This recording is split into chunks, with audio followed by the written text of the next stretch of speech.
U.S. Air is beginning a campaign to restore passenger confidence. I think just two little words will do that. We've landed.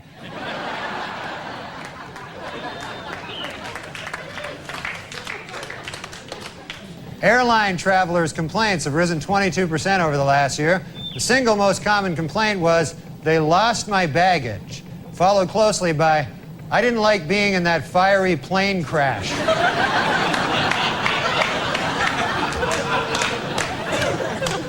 A new airport planned for San Diego would actually be located 3 miles out in the Pacific Ocean, built on 40 by 20-foot floating cylinders. It's all part of a plan by city officials to have a huge disaster.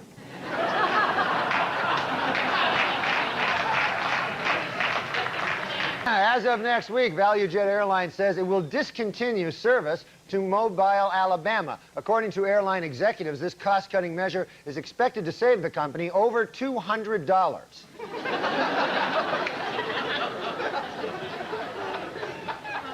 After American Airlines decided this week to cut fares by 50%, the 4 other major airlines said they would match the bargain ticket prices. Also fighting to stay competitive, discount carrier ValueJet announced that it will now accept stolen credit cards and bad checks. Blimpies has started supplying subs for Delta Airlines to serve in its flight, and in return, Delta is giving Blimpies barf bags to hand out in its restaurants. In an interview last week, administrators of the FAA, David R. Hinson, explained why English is the only language used by pilots around the world. It turns out all the other languages are weird.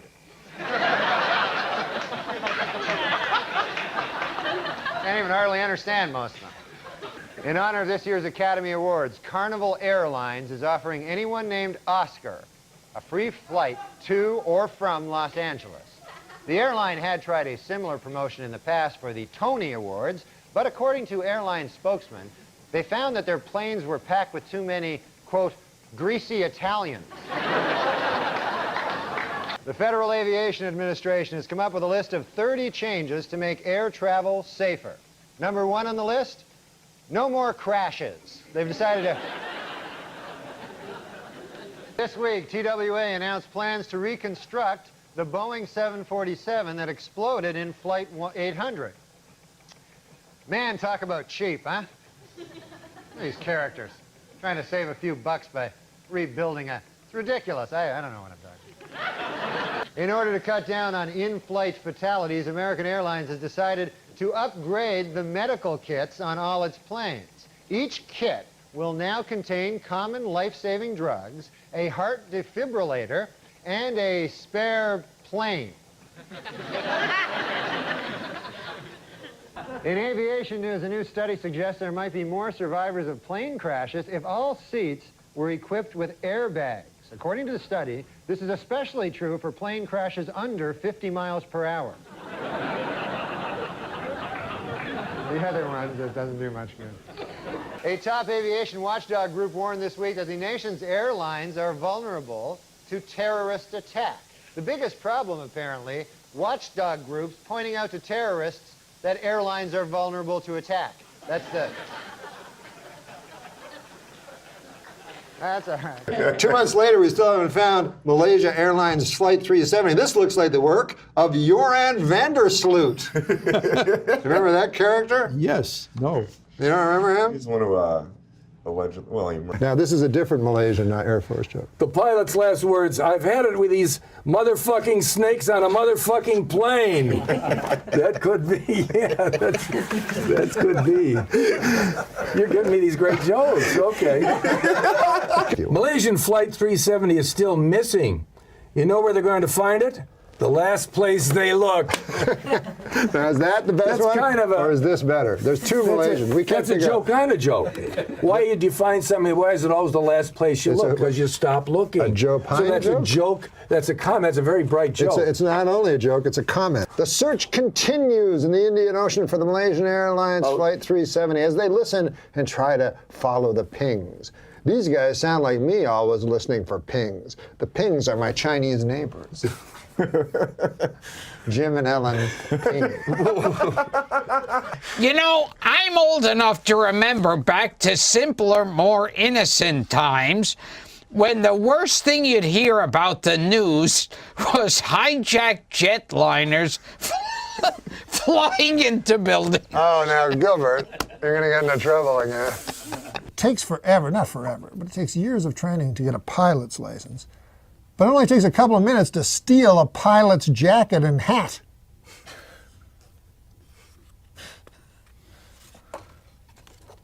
And then do some, terrorist act, I guess. Yeah, I guess I was not living because I was thinking it was going to be a terrorist. You were worried about a terrorist act. I was a little nervous. Did you see Olympus Has Fallen?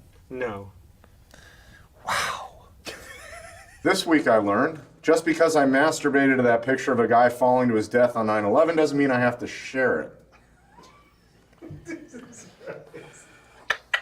Hey, for the 9th consecutive year, Nick, JetBlue Airlines ranked first for satisfaction among all North American airlines. But you know what ranked least in satisfaction? 9/11 Airlines. What a terrible name for an airline. It reminds me of that tragedy. Oh, 9/11. You know? Oh, don't laugh at 9/11 What? again. 9/11.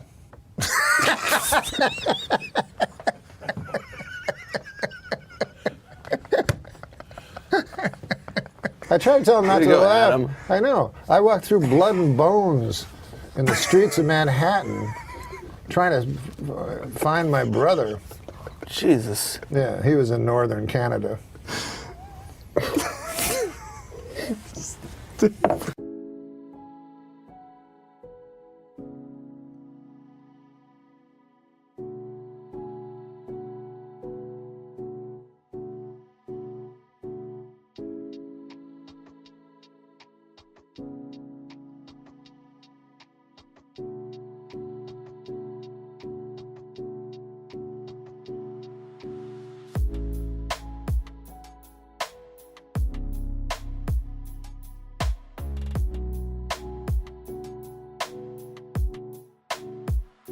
I don't like those news stories that's scary either, man. That's why I don't like watching the news no more. Because when I was a kid, just news stories be real stuff, like about the world or whatever.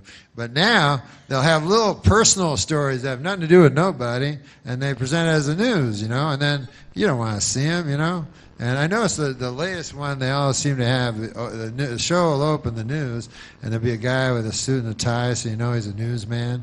And he goes, hey, our top story tonight, a lady has vanished. And you're like, oh, yeah?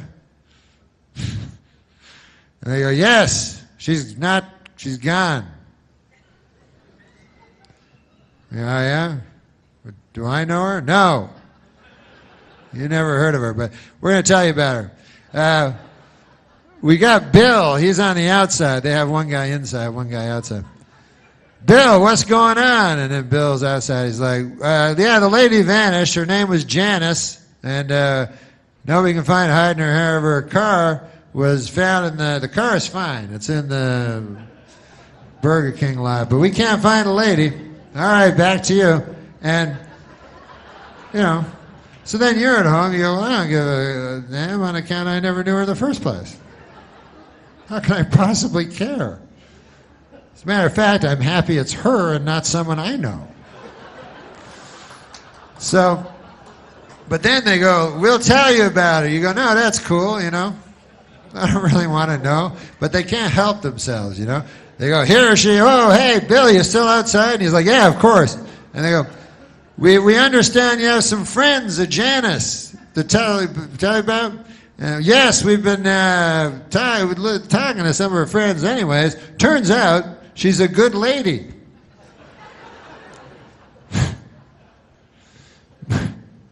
Breaking news, Janice was a good lady.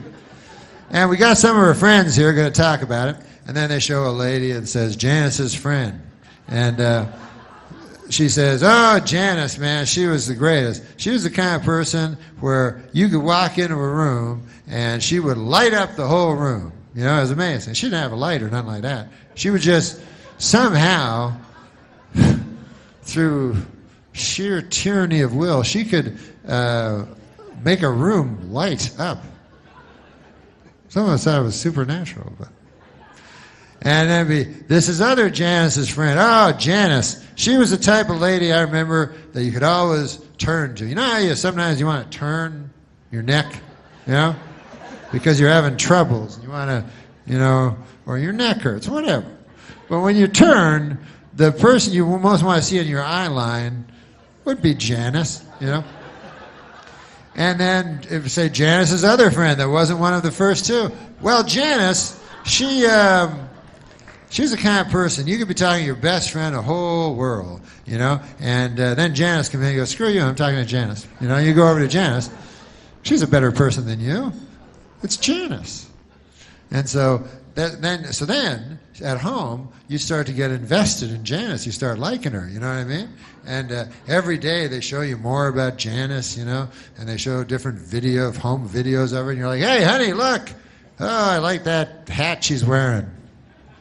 She's eating a piece of pizza, you know, and you start really liking her, you know. You go, man, that lady's nice. I'd like to meet her one day. I forgot she vanished.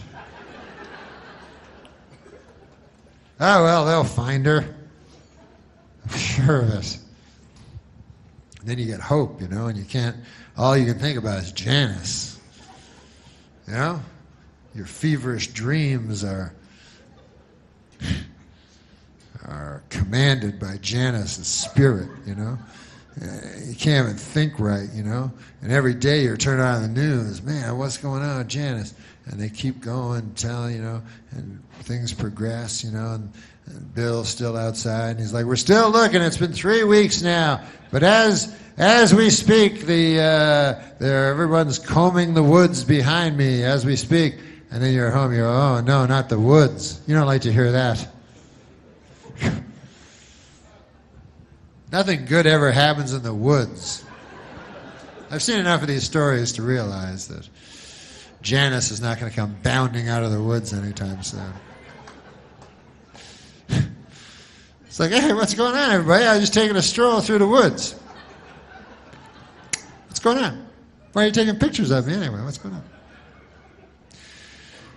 Now, if they find you in the woods, generally, they find you in one spot. As a matter of fact, exclusively, every time, if you're found in the woods, you're found in a shallow grave. That's the way it works. I don't know why, but I've seen enough Bill Curtis specials to know that shallow grave is where you want to end up. Certain things you don't want on your death certificate. One would be shallow grave.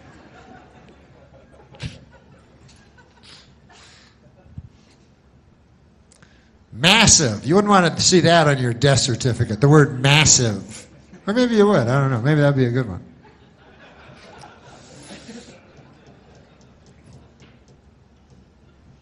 What about complications? That's the one that always confused me. I'm like, what the fuck? You go, hey, Doc, would my dad die again? It's complicated. It's complications. He died from them. Well, how'd that work? You told me it was going to be a simple operation. Yeah, we thought it was. You're not a doctor, are you? It looks simple in the book. But once we cut him open, man, a lot of red stringy stuff in your dad. Very complicated when you get in there, really. Well, anyways, goodbye. So, yeah, you don't want to see shallow grave in any of your, you know, in any of the Fourth Estate's account on your being dispatched. So, and also, doesn't it seem a little rash, a shallow grave, you know? Like after all their planning, these serial killers, they're supposed to be so cunning, you know, so diabolical according to the TV movies I've seen. And doesn't it seem a little rash at the end that all of a sudden it's just shallow grave, you know? It's just, wouldn't you think they'd go to a little, yeah? There's like, there you go, a couple of leaves and a twig. That doesn't look like Janice. I don't remember Janice having twigs and leaves all over. Nobody will find her. A Boy Scout ain't going to stumble over her tomorrow morning, I know that much. I'm going home and await the authorities. And then they go home. Now,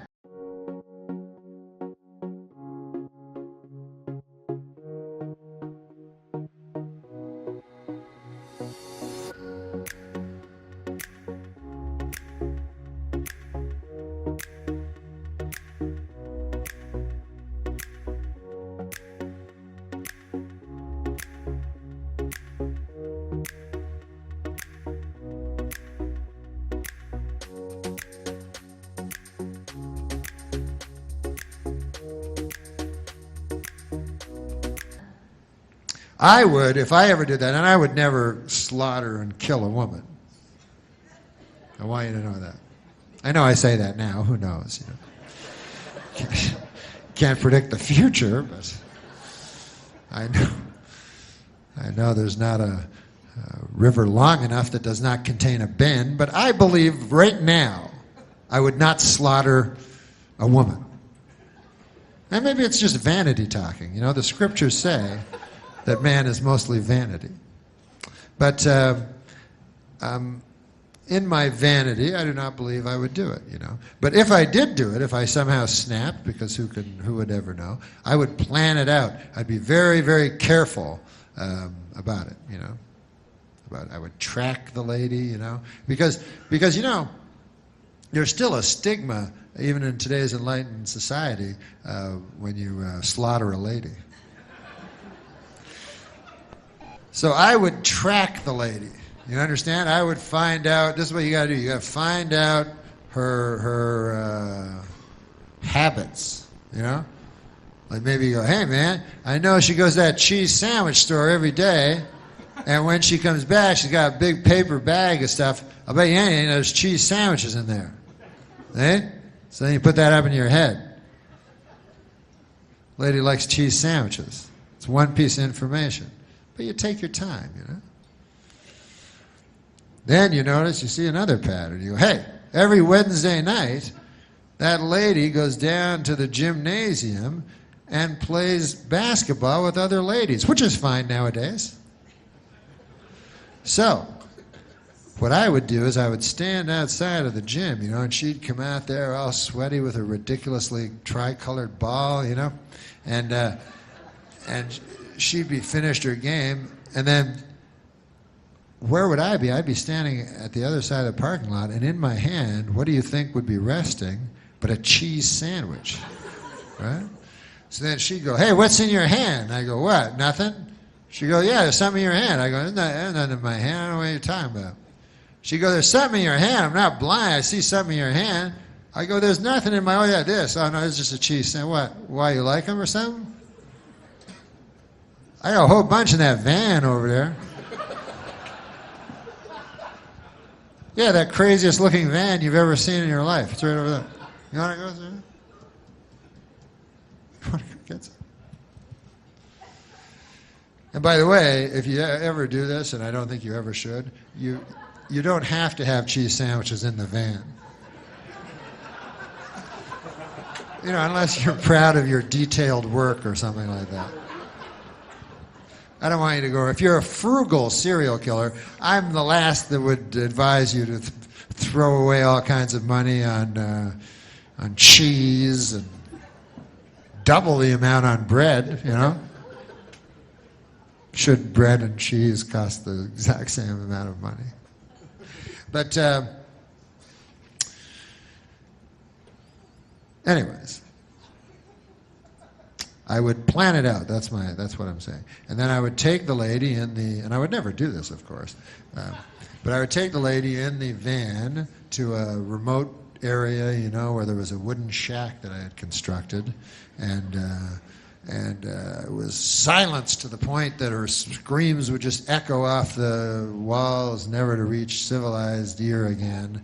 And then I would do whatever it is that they do that gives you that godlike power, and then I would take her to the woods and I would bury her in the deepest grave ever. That would be most of my plan. The grave. Like, 2 years before I had selected a victim, I would be working on the grave. I'd get 50, 100-foot grave. As a matter of fact, if I had any sense in my head, as my dad used to say about me, I would start digging the grave now. Just in case, because you never know when you're going to snap. You know? I should go home and just dig a big, deep 100-foot grave, yeah? And worst case scenario, like my dad used to say, hey, a little hard work never hurt anybody, goddammit, you know? And best case scenario, I slaughter a lady and get away. If you're gonna slaughter a lady, and I'm completely against it, it's much better to slaughter a lady and get away with it than slaughter a lady and not get away with it. That's just I don't know, because I've not done either. You know, I would have to talk to one of you that have done both to really get an answer. But I would suspect, like anything, not getting caught, you know, is the better choice than getting caught.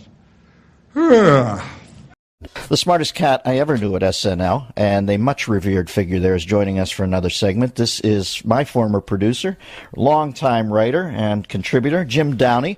Jim, I had Norm on the show yesterday. I always thought Norm, from the first second I saw him, was just a flat-out misanthropic genius. I always gave him a wide berth as far as time schedules and that, because I just said, well, I'm going to grab Amadeus and tell him he has to be here to do busy work. You know what I mean? That isn't going to happen. So I think he's a genius. What was it like to work with him on Update? Well, he is a genius and the most fearless performer. He likes people to laugh at his stuff. He enjoys that, but it's sort of one of like, half a dozen important aspects of what he does. Mm-hmm. So that if he really loves a joke or a bit, he will happily go out there and do it, whatever the response is. And there was if you want to hear a story, I love me a Norm story. One time we were in the office doing Update stuff, and there'd been a news item about there was going to be a newspaper for the homeless, and so we were thinking about doing some of that. So we started improvising. It was more of a scene, it's not something we could do on the segment, but it was like a tough kind of Perry White kind of editor going like, "You, Miller, I want 500 words on going to the bathroom in your pants. You, Immel, give me something. Give me a human interest thing on urine stain matter. You, was that kind of thing. Yeah. And like a lot of like photos, maybe some, a little human side, what are, pets, that kind of thing. And so nothing came of it, and I sort of forgot we had the conversation. And then the first meeting we have after the summer, Norm comes in and goes, hey, Downey, remember that, that thing we were talking about there with the, remember that thing with the newspaper for the homeless, that thing, the homeless newspaper? And I go, yeah. He goes, yeah, well, I was out in L.A. and I was asked to do this benefit, for the coalition to feed the homeless, and, and I'm going, no. And he goes, yeah, I did that bit, They hated it. Hated it. All right, you tell me now. That's the Andy Kaufman part of the joke, or is he actually surprised that they hated it? That's what I can't quite figure with Look. I know. Jimmy calls in here periodically and says that he has bought a puppet and he wants to work material out on the show. And I'll say, well, tell me about the puppet. And it's an old man puppet who's a Holocaust denier. And it's obviously just Norm sitting at home talking as Norm. He makes no pretension to a puppet voice. I know. And I think he's Andy. I don't know. I view a lot of Andy Kaufman in there. It's just well, he also would like to, one of the things that he would really enjoy just getting into a character, and then you could not get him out of it. Like he liked doing old man stuff, yes, like being an old geezer and complaining about aches and pains and stuff like that. And then you go, okay, Norm, now seriously, now we actually have to talk about it. He'd start doing stuff about rheumatism and things like that, and you just had to plead with him to just stop. But he was on his own kind of, set of rhythms. The speed with which he would take his sport coat off at the end of his Letterman impression, always I would watch the thing just to watch, because Letterman's so ill at ease with show business, always makes this conscious show of getting rid of the sport coat at the end of the show. And when Norm picked up on that and did that as impression, God, I fell out. You know, I learned a little bit about that was Norm. And of course, Norm's a little crazy, but Norm, you know, a big host would come and we'd all get all hopped up, like, okay, Rose is gonna bring in big ratings. Let's get our AP. Where's my goat? I'm gonna throw out a goat. And Norm would sit there in the pitch meeting. We'd all be dead serious. You know, Will would throw out, I'm going to do a cheerleader. Right. This one and that. And Norm would be like, yeah, I got a sketch ready. You know, you're going in your pants, you know? and you're just walking around. And you're like, yeah, I'm the guy with the in my pants, you know? I hate this guy, and you look at him like he was nuts, but he knew what he was doing. Norm knew exactly. Listen, one of the single funniest things I've ever seen in my life is when he did Letterman, how quickly he would throw the sport coat off at the end of the sketch. Nothing made me laugh harder than Norm doing Letterman. And I said to him, what's with the sport? You know how Letterman, how ill at ease he is with show business. Yeah. Norm said, that's all I had at the beginning. The essence of it was his discomfort. I said, this guy's a freaking genius. He is a genius. He would warm up the crowd. Now, when I would warm up the crowd, I would warm it up like I was playing the Garden, and I wanted to teach everyone a lesson. If I'm cut from tonight, I want you to know I should have been on. That I was a badass. Yeah, I'd warm up the crowd, kill. Norm would go up behind me, and he'd go, hey, you know, Jim Brewer and these guys, he's got all these great impressions, you know. So I said, well, I better learn some impressions. So, are you guys all ready? This is my newest impression of these. I love it. Because here's Ed Sullivan. And I'm like, he's really going to do Ed Sullivan? Like, why would you? He goes, Ed Sullivan introducing the Beatles. And he goes, ladies and gentlemen, it's the Beatles. Well, I got to work on that one a little bit. I see you during the show. He's got a little Andy Kaufman in him, Norm. He likes to frustrate, titillate a little, but then periodically he'll say something like, you know, I feel sorry for the homeless guy's dog, because you know the dog's thinking, this is the longest walk I've ever been on. Norm's hosting a sports show now, Jimbo, on Comedy Central. Oh, that's dangerous. You and I both know that can be very. Yeah, but that is a panel I volunteer for, because I want to be in the blast site of that when that goes off, because that is going to be a. Hey, now listen, did I hear some rumble that Brother Sandler sent out Maseratis to the cast of Grown Ups? Did you reap the benefit? First of all, let me just say one thing. Nothing's better than Nancy Pelosi Augustus reference. Pelosi Augustus. I'm still swooning over that one. Yeah, Sandler gave Maseratis to Spade, Schneider, Kevin James, Chris Rock, all of whom need one, by the way. Very bad. Exactly. What'd you get? No bitterness, but me and Norm MacDonald, yeah, we're splitting a zip car. And you know, you split a zip car with Norm. It's like having one of those, those Christmas trees the drivers have that smells like North Slope Sensimilla. Yeah, this car. I don't know. They must have been smoking pot in here or something. Norm cancels on us once every 2 weeks, and I almost enjoy it more than him showing up at this point, because he always wants me to talk to some ventriloquist puppet that he says is on the phone. A Holocaust tonight. What has happened to Norman? And then when he sees you, he's going to go, how come you never have me on your show? Nope. We tried to get you on. What? Nobody funnier, though. I mean, you got to give it to him. Nobody funnier. That guy, if I'm in a room with him for 10 minutes, they got to put the paddles on me, because I flat... Now, you're a young iconoclast, Norm. You know, the kids, they get you. What? I was going to wear a suit, and I don't need to. I like this old D.B. Cooper look for you, man. This is... Now, is he the guy that jumped out of the plane? No. He's married to Alice Cooper. Now, the thing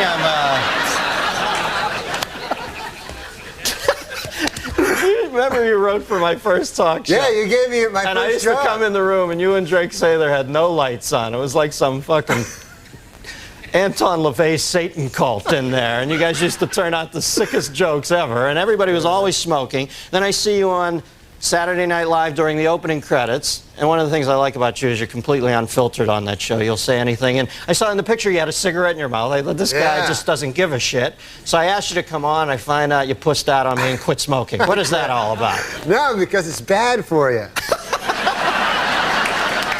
They have these fucking things on the side. You have to read the fine print where it says, it's bad. Now, when did you first start smoking? I started smoking when I was a kid, like when I was, I think I was like 14, and I thought, I'll look really cool like if I start smoking, because I didn't get along with anybody. So I started smoking. Wouldn't you know it, I did look cool. All of a sudden, all these broads like me and everything. Not broads, but ladies, girls, women. And it was hard though, man, because I was guilty about it all the time I smoked, because I always thought, you know, I always knew it was bad for me, you know? Like, even though some guys will say that it's good because their uncle lived long or something and he smoked, you know, and they'll go, hey, what about, you know, that old guy, you know, Bert Mustin, what about that guy, you know? And then he just because he lived long, that doesn't mean anything, right? That's just one guy. You can't, just because Bert Mustin lived long, you're all of a sudden... You did your master's thesis on this, didn't you? Now, did people bother you a lot when you're smoking? Were people pissed off when... Yeah, people don't like when you smoke, you know. They're bothered. Like, I gotta admit, though, secondhand smoke is bad. Like, I don't like... When I smoked, I didn't like secondhand smoke. Yeah. You know? I like that first-hand smoke because you get to suck it right out of the cigarette, you know? And the second-hand... Any fucking thing that's already been ingested by someone is not as good, you know? You know what I mean? Like a pork sandwich is delicious, but after a digested pork sandwich, that's fucking shit. You know? You can't fight that logic, Norman. You cannot? Do you think advertising brings kids to smoking? You know, there's a lot of fight with the Joe Camel thing. Do you think they really? Yeah, definitely they got it. Because the thing is this. The advertisers, they got to go after kids because they're not going to get adults. Like, there's not going to be a 50-year-old guy going, hey, I should start smoking. That goddamn Camel. Look at him. They got to get little children. Joe Camel. Yeah. That's a frightening-looking beast. He looks like a cock. I read that. Yeah. I didn't make this up. And I know you don't mind first-hand cock, but...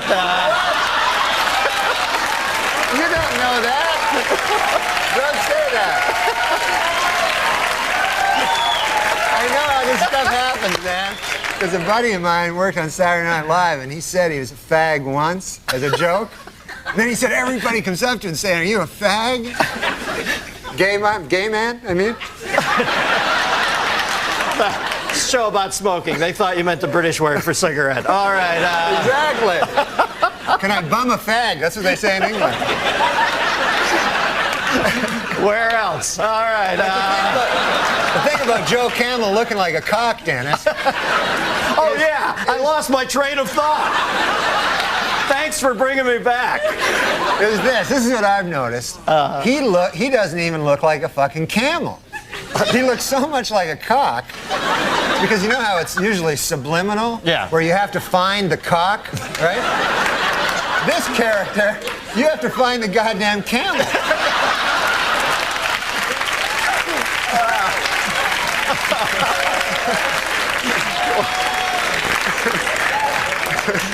Yeah, believe me, when you only get 2 humps out of a cock, it's not worth smoking. All right, now, line 2, we got a phone call for you. Although I can't believe they'd still be on the line after this departure. Line 2, we've got Beverly from Middletown, Ohio. Beverly? Yeah, hi, Dennis. Hi, Norm. Hi, you didn't know my name, I don't think. Yes, I did. I watched Saturday Night. Do you like it? Yeah. I liked it when Dennis was on it. Yeah, I do too. I watch Dennis every Friday. Get out of here. You're great at that, man. You're great at this. You know why? Because you don't give a shit about Dennis. You know what I mean? It's like the best thing you can do. Whenever I'd go on, they'd go, what's it like following Chevy? And I like Chevy. He makes me laugh. I mean, what the fuck do I think about Chevy? I'm trying to make a living here. Right, you know what I mean? Yeah. And when I see you, I know you're thinking the same thing. Like, screw Dennis. I'm killing. Okay, anyway, go ahead. What's your question? Okay, since nicotine is such an addictive drug, do you think someday you'll have to have a prescription to buy a pack of cigarettes? Well, you know, they always bring up the Constitution and talk about how we should still have the right to a militia and all that. But let's face facts, this country was built on tobacco growers. So, you know, if you're going to start changing, if you're not going to change one thing because it comes from way back then, you can't change this either. There are farmers out there who make a living. Tobacco is one of the crops that got this country going. So, no, I don't think they'll ever make it illegal. Yeah, no, they shouldn't make it illegal. I know. I think Norm's backing me up on that. What motivated you to quit? Well, I guess, you know, I read this thing about how it was like a phallic symbol, and that my doctor went in. He said, you probably have an oral fixation, which you know what that means. Let's not kid ourselves, right? So that's why I always smoke like cigarettes instead of cigars, because if I'm gonna have I like a little white thin cock, you know. Are we back to cocks again? I go away to Ohio, Middletown, the center of the universe, to take a nice clean call, and then I space out. I'm thinking, I can't listen to Norm for a second. I gotta get a time cue here. I come back and you're talking about having a thin white cock in your... I don't have a thin white cock. In my cock, you mean? No. In my mouth. No, you misunderstand. What I'm saying is this. I'm just saying don't make the mistake of thinking I fucking listen to you. I just want to make it clear about that cock thing. I was just saying, if I ever was gay, if they like suddenly made it mandatory or something, then I would choose the smallest cock, and I would like a guy that came fast. I don't know. I thought the subject was cock. No, cocks is next week. I'm sorry. Does that answer your question? Yes, it does. Norm MacDonald, ladies and gentlemen. Call me to say goodnight. Kiss me once or twice. I'll never let go of you.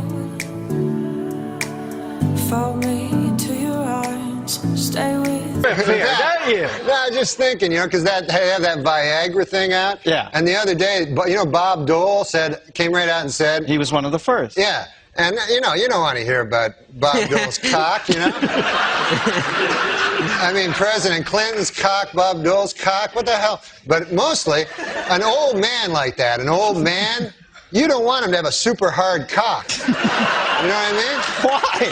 Why? Because an old man, you want him to be got a pipe going, a newspaper, the dog at his feet there. Well, that in some corners is considered pipe. Oh. But now they're going to have to create some goddamn pill that makes women aroused at the sight of a fucking 70-year-old dude with a super hard cock. You know what I'm saying? It's crazy. This Viagra. It's insane. And you know what it's for? Impotent people. All right, it's for impotent guys. So get this. I read this. The pill can make your cock hard for 4 hours. Right. So now, who has the 4-hour hard cock? The impotent guy. The rest of us are fucked. Me and you got our regular cocks. Meanwhile, fucking Spade is, you know... Refer to Spade. Oh, man. I didn't see it. I didn't see it coming. Dude, I know you didn't. He brought it all around and then a vicious rip kick into his best friend's gut. Once there's too much cock talk, I try to just zone out for a minute till it goes back.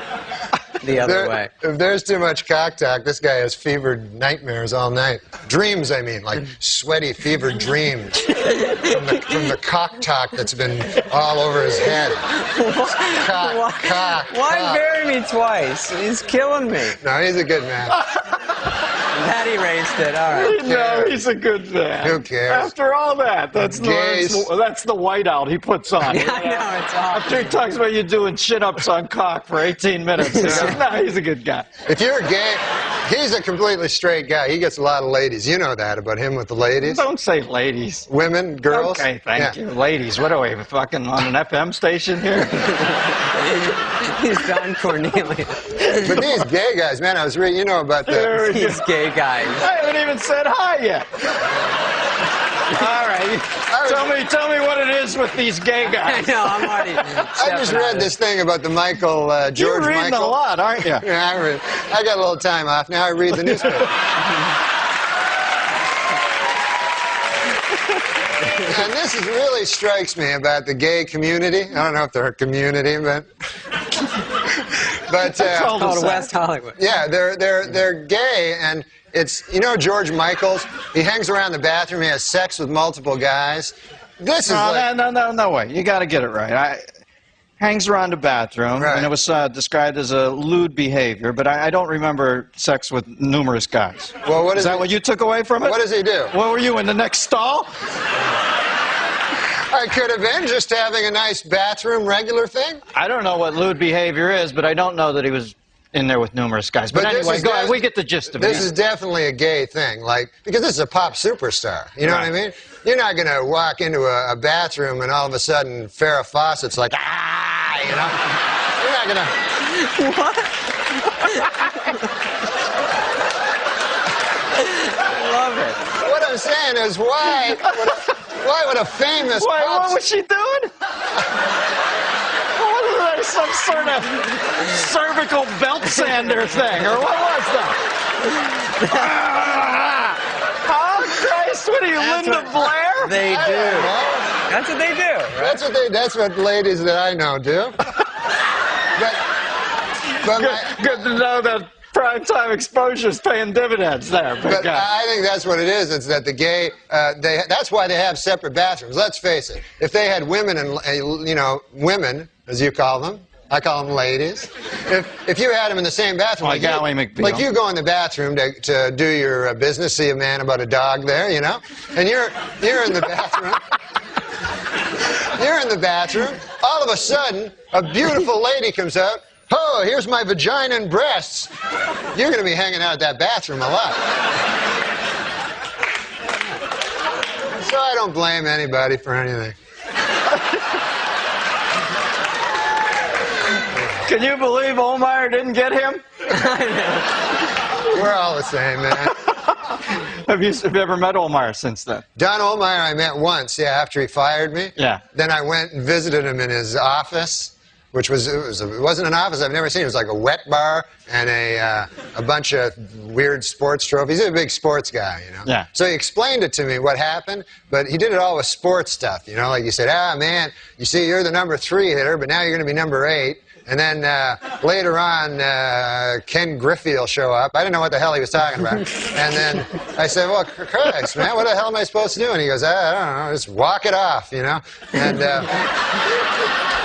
I'll put it in sports terms why you got fired. You were fucking with OJ too much. That's exactly why you were fired, man. Well, I don't know. That's his buddy. Yeah, it's his buddy. Yeah, well, that's why you got canned. OJ's a good guy. I mean, he's not...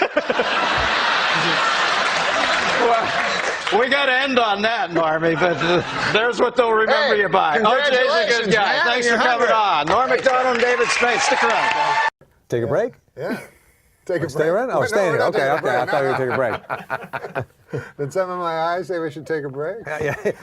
You ever go on a talk show? You're talking to me, you're the Yeah, guest, I'm the talk show host, and then they're looking off at the camera going, Oh, that's the worst. While you're talking? yeah.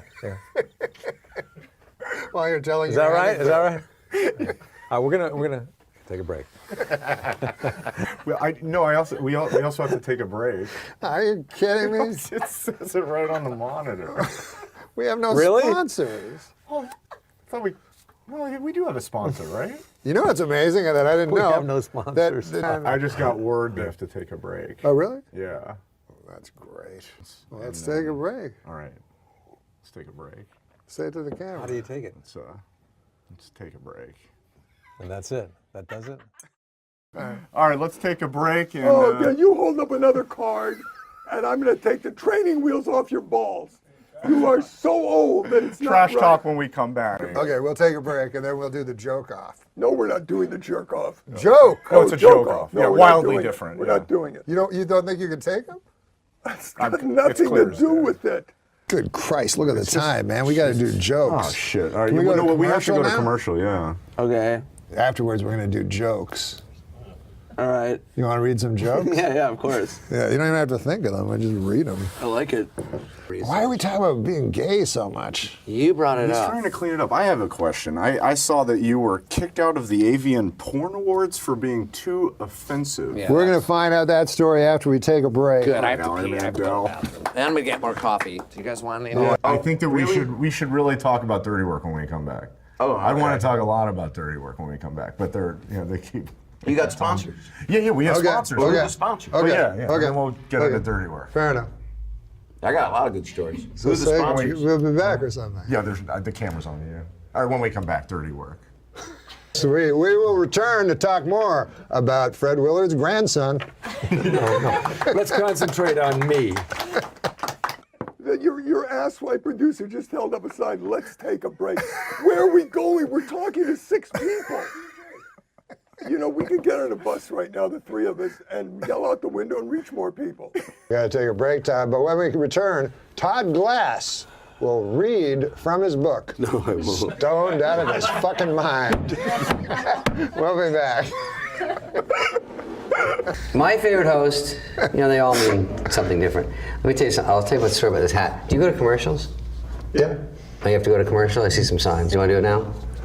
We'll be back. Ah, yeah. And we'll talk about my hat when I get back. We'll be back after we mop ourselves. Fuck! And now the whole set went quiet, and you hear people going, Santa just said fuck. Santa has just said fuck. And all these kids froze, and then they had a Disney guy. He said fuke. Fuke. It's a Swedish word. Means take a break. We're supposed to take a break. And so he thought when you said take a break, that I would go, speaking of taking a break. Hey, you want to do some jokes, Rosanna? I have jokes. Okay. Well, I think we have to take a No, we're not break going to take a before- break. Oh, okay. Fuck the break. No, we're going to just do jokes. Sounds good. Party. Here's some Xanax. Really? How many should I take? Well, they get you very One? sleepy. I better take only a half. Oh, right now, just take a half. Okay. I don't know why. You should have married Yeah. Who? Sid Youngers. I know, right? We'll be back with Rosanna after the Xanax kicks in. I always get anxious when I'm on a plane and I see a much bigger celebrity than me, and I think, well, if this goes down, Is that I'm going to almost get mentioned. every I'm going to be flight? like small print almost every flight. Yeah. All right. We'll be back in a second. Know that in this day, nobody's gonna change. You won't ever leave. On my mind again, I'm still not tired of it. Can make you want me. And I may act okay, say things will stay the same. Say them all out. Are we going to commercial? Daniel says we're going to commercial. We gotta take a break. We'll be back with the ever funny Adam Egan. Jada, I love you. G.I. Jane 2, can't wait to see it. All right?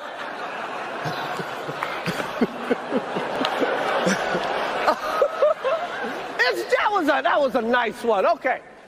I'm out here. Richard. Oh, wow. Wow. Will Smith. Go into those, What was your thing? Goodwill Smith? How'd that one go? I was just, it's, on Mad TV, they would often like parodies. combine two things. I So, pitched a thing yeah, called Goodwill Smith. Goodwill Smith, All and right. he worked at an all-black college, and the the problem on the blackboard that no Right. one could solve was 2 + 2. Then Will Smith plays a janitor who puts a 4, and they go, who solved that? It took the professors 8 years to figure this one out. They rejected it. They said it was like racist. Scared of letting go, go. I'm scared of letting go, go. I'm scared of letting go, go. I'm scared of letting go of everything in the past. I'm scared of letting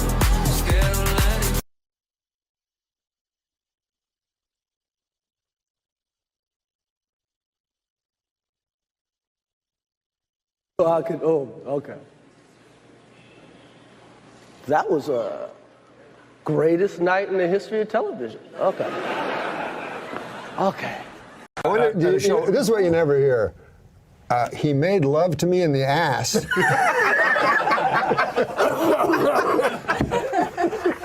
That is true. You never hear that. God. We're building to the end of the show. You got to top that one, though. This was Colin Ferguson's first week in prison. Ferguson has reportedly dismissed his cellmate, and from now on he will be acting as his own bitch.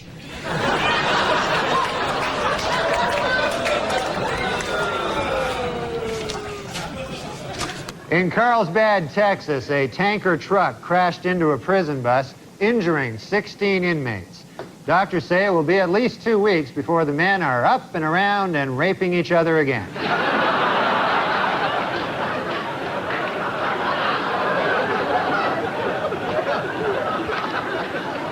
At the Davis County Jail in Utah, a judge has ordered that 17-year-old Wes Howard be placed in the general prison population after he complained of being unfairly segregated from the adult inmates. The judge came to this decision over the strenuous objection of Wes Howard's ass.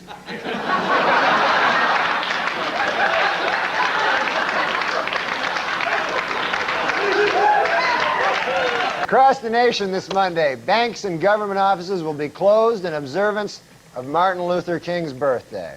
Meanwhile, at the Riverbend Maximum Security Prison in Nashville, Dr. King's assassin, James Earl Ray, will spend the day being raped continuously.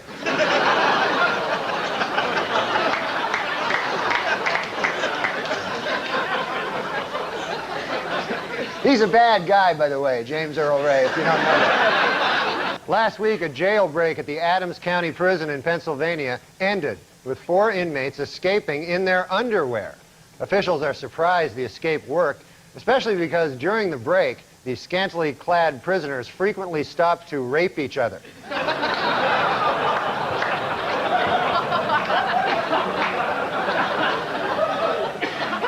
It was revealed this week that mass murderer Richard Speck, while serving a life term in prison, was videotaped with hormone-induced breasts, snorting cocaine, and having sex with a man. The film was apparently made with prison video equipment and a $300,000 grant from the National Endowment for the Arts.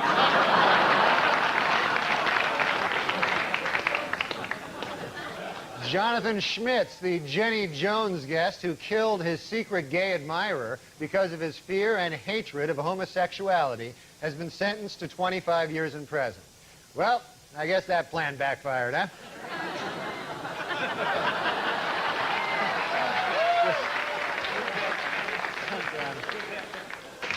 This week, the California Department of Corrections confirmed that Lyle Menendez and model Anna Erickson were married in prison. Following the ceremony, Menendez spent a romantic wedding night being raped by 2 white guys and a big black guy.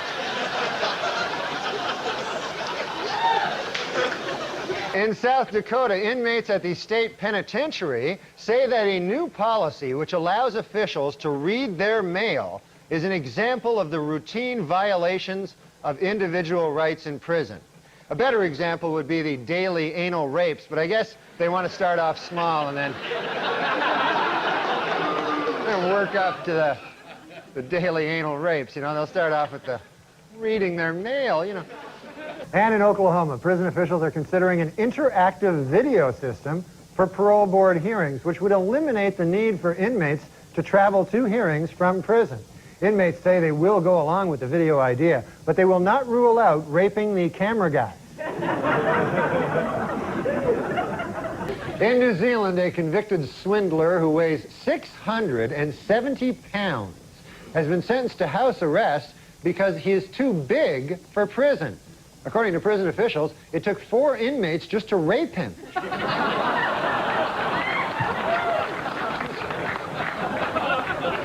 Rude man.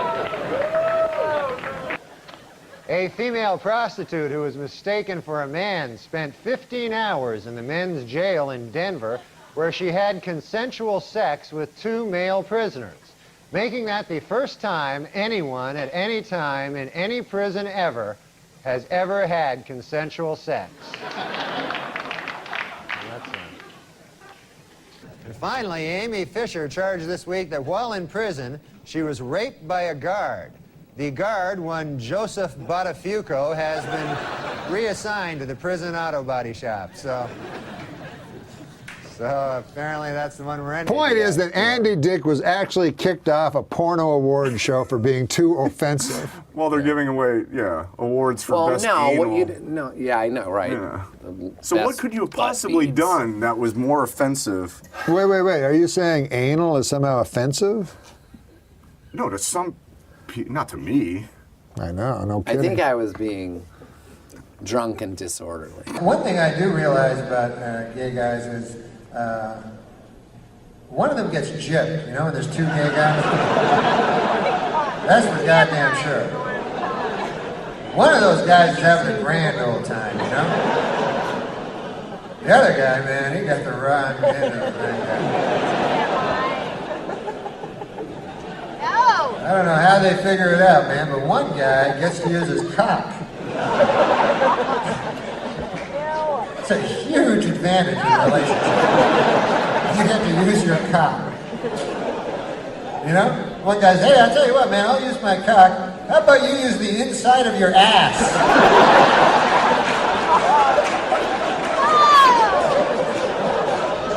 The guy's like, I'm not sure that's fair, man. Are you sure this will be as fun for each of us here?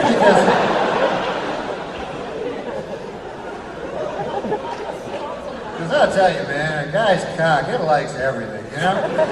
Really, when you come down to it, you could fuck a chocolate cake, you know? It'd be all right. Hey, it's my companion. It's a chocolate cake. I fuck it, you know? I fuck it. Yeah, we have a lot of fun doing the chocolate. You know, because a cock is a thing, just gets along with everybody. Easy going. Hey, man, I'm a happy-go-lucky guy. But the inside of your ass, completely different. You know? Very picky, very, kind of a loner, you know? Kind of just, I'm all right over here.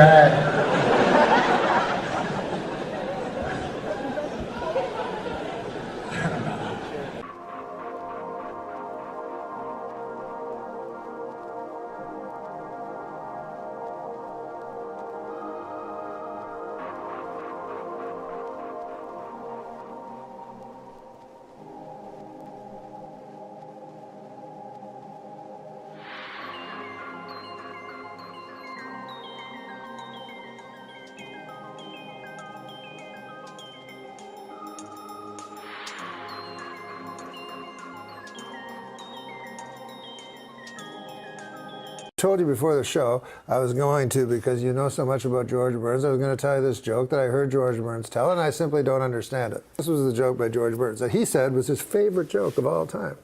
Okay, so here it is. Maybe you've heard it. There's a vaudeville act, and they're 2 guys, and they're in a bar, and they see their comedic hero sitting at the bar, you know. So they walk up to him and they go, my God, it's so great to see you. This is such a pleasure. He says, fellas, it's not a good time. I just lost my wife this morning. And the vaudeville guy goes, oh, we know how you feel. We lost our trunk on the way here. There was a great actor, and his name was Wilton LaCoy, and he was a Broadway actor. And every summer, he would play about 8 weeks of vaudeville. And he was a tremendous actor, like John Barrymore. And he played Cincinnati. And the Cincinnati was on the bill with a little act called Brown and Williams, a skating act. And when they saw Wilton Lacaille, they were flabbergasted. You know, I never thought they'd play on the bill with Lacaille. And you rehearse about 11 o'clock in the morning, and then you do your show in the afternoon. And after rehearsal, Lacaille went into the bar to have a drink. And Brown and Williams went into the bar to have a drink, and they saw Lacaille, and they were thrilled, and they went over and says, Mr. Lacaille, it's a pleasure for us to be on the bill with you. And he says, thank you, boys. And he said, and Brown said, we'd deem it a pleasure if we could buy you a drink. And Lacaille said, thanks, fellas, but I'd rather drink alone. I just got a wire saying I lost my mother. And Brown says, we know just the way you feel. Our trunk is missing. Yeah, I get the joke. You get that? Yeah. Okay, well, let me explain something to you that perhaps you may have missed. Yeah. And there's no reason you would ever know it. When you're in vaudeville, the trunk is your whole life. It's for all the props and everything. All the props, all your costumes, all your makeup. If you have no trunk, you cannot do your act. Oh. So it's an inside show business joke.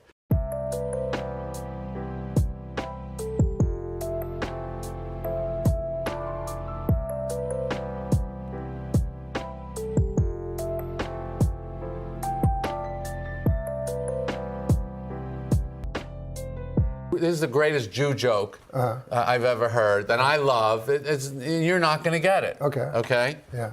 But that's the joke, is that you won't get it. He's Jewish. Are you Jewish? Yeah. Okay, then you'll get it. Oh, okay. Okay. Half Jewish. No, I'm full. Full Jewish. Full Jewish, all right. Then, but you're young, so you might not get it. Maybe. Okay, so here's the joke. Holocaust denier. Awesome. I'm not going to hold that against you. I'm surprised this guy's still on the air. He's a Holocaust denier. Oh, well, I'll have another one for you tonight. As soon as we leave here. Here's the joke. Now, the setup of the joke is it's a Jew joke. Okay. Two Gentile businessmen meet on the street. One of them says, how's business? The other one says, great. See, he gets it. He really got it. He really liked it. Yeah. There's so many jokes about Jews, Jews, and Jews. I was delighted to come across a series of Gentile jokes.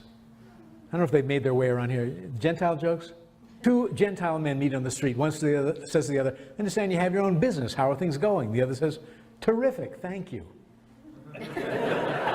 So the joke is about who doesn't get it. Go back to the trunk joke.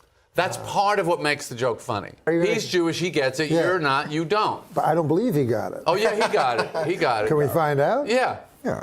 Tell Norm why that's funny. Because it's two Jews and how's business? Great. Well, that's just what he said. No, it's two Gentile businessmen.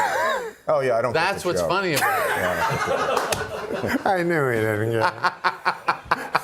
I can spot fake laughs. It's two Jews, that is never going to be the answer. Because they're going to be. No matter how business is, they're all going to complain. It's going to be fucking 20-minute reasons. Okay, you just fucking saying it 2 seconds after he says it. Yeah. Isn't that interesting? Yeah. And here do you like the joke? Yes, though? I do like it. It's a funny joke. How much do you make doing this? You know, zero. Don't make it a cent. Come on, you got to get something. Don't make it funny. I think these fellas do over here. No comedian shows up anywhere for nothing. Gentile.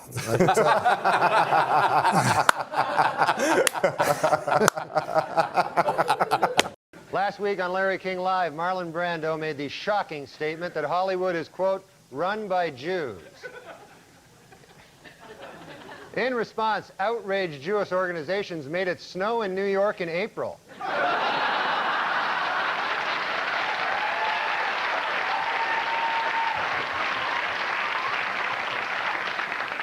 Well, earlier this week, actor Marlon Brando met with Jewish leaders to apologize for comments he made on Larry King Live. Among them, that, quote, Hollywood is run by Jews.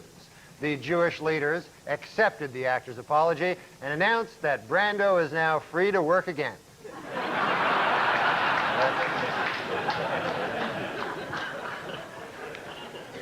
While in England, where he spoke at Oxford University, Simpson had defended actor Marlon Brando's criticism of Hollywood Jews. Later, from his island hideaway, Brando sent O.J. a telegram which read, "You're not helping."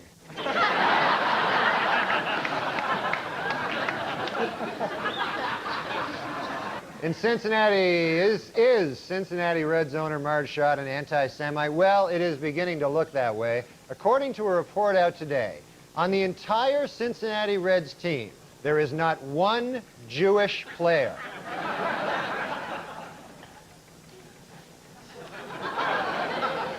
A group of Orthodox rabbis declared that other branches of Judaism are, quote, not Judaism at all, thus challenging the religious status of millions of American Jews. This week, that statement was rejected by Reform leader Rabbi Don Schonstein, who said, quote, our legitimacy as Jews flows from the richness of our Jewish lives, the strength of our Jewish communities, and most important of all, our deep and abiding belief in Jesus Christ. Finally, folks, next week, Jews everywhere will be celebrating the holiday of Yom Kippur, or as non-Jews refer to it, Wednesday. Here it is, ready? What's your favorite religious movie? I loved Passion of the Christ. Did you? Although I will say I thought it was very anti-Semitic, because every Jew looked like fucking Lovitz. You know what I mean? They were all like, hook noses and stuff. So I could see the anti-Semitism.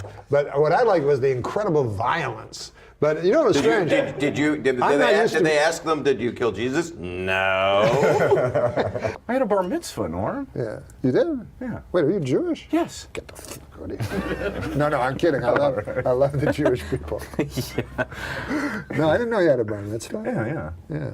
That's when you turn 13 and they cut part of your cock off. No. What is it again? No. You cut your own cock off. Wait, hold on. Are you Jewish? In front of all your grandparents. And am I? Yeah, I am. What kind of bar mitzvah did you have? It was the most cutting edge. You know what I mean?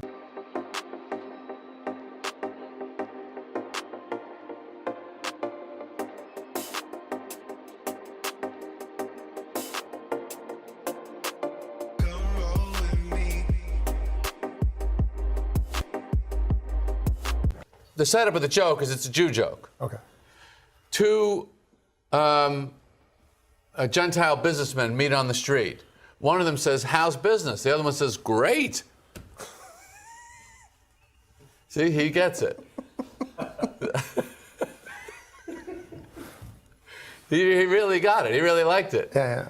So the joke is about who doesn't get it. He's Jewish, he gets it. Yeah. You're not, you don't. But I don't believe he got it. Oh, yeah, he got it. He got it. Can we find out? Yeah. Yeah. Tell Norm why that's funny. Because it's two Jews and how's business? Great. Well, that's what he said. No, it's two Gentile businessmen. Oh, yeah, I don't That's get the what's joke. funny about it. I knew he didn't get it. I can spot fake laughs. What we really liked was making the audience laugh when they didn't want to. Please note that the percentages in these pie graphs do not add up to 100% because the math was done by a woman. And then the audience semi-laughs and semi-boos, and then Norm goes, For those of you hissing at that joke, it should be noted that that joke was written by a woman. So now you don't know what the hell to do, do you? uh-huh. And then they laugh at that, and then he goes, No, I'm just kidding. We don't hire women. I want to give a quick shout out to two people who, in my opinion, are the unsung heroes of the Norm MacDonald story.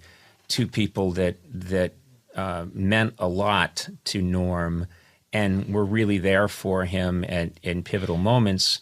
One is Jim Downey, who, for my money, the best, pound for pound, the best comedy mind that I've ever encountered. Head writer at Saturday Night Live for many years, wrote for David Letterman, just an absolutely brilliant man. I worked for him at Saturday Night Live.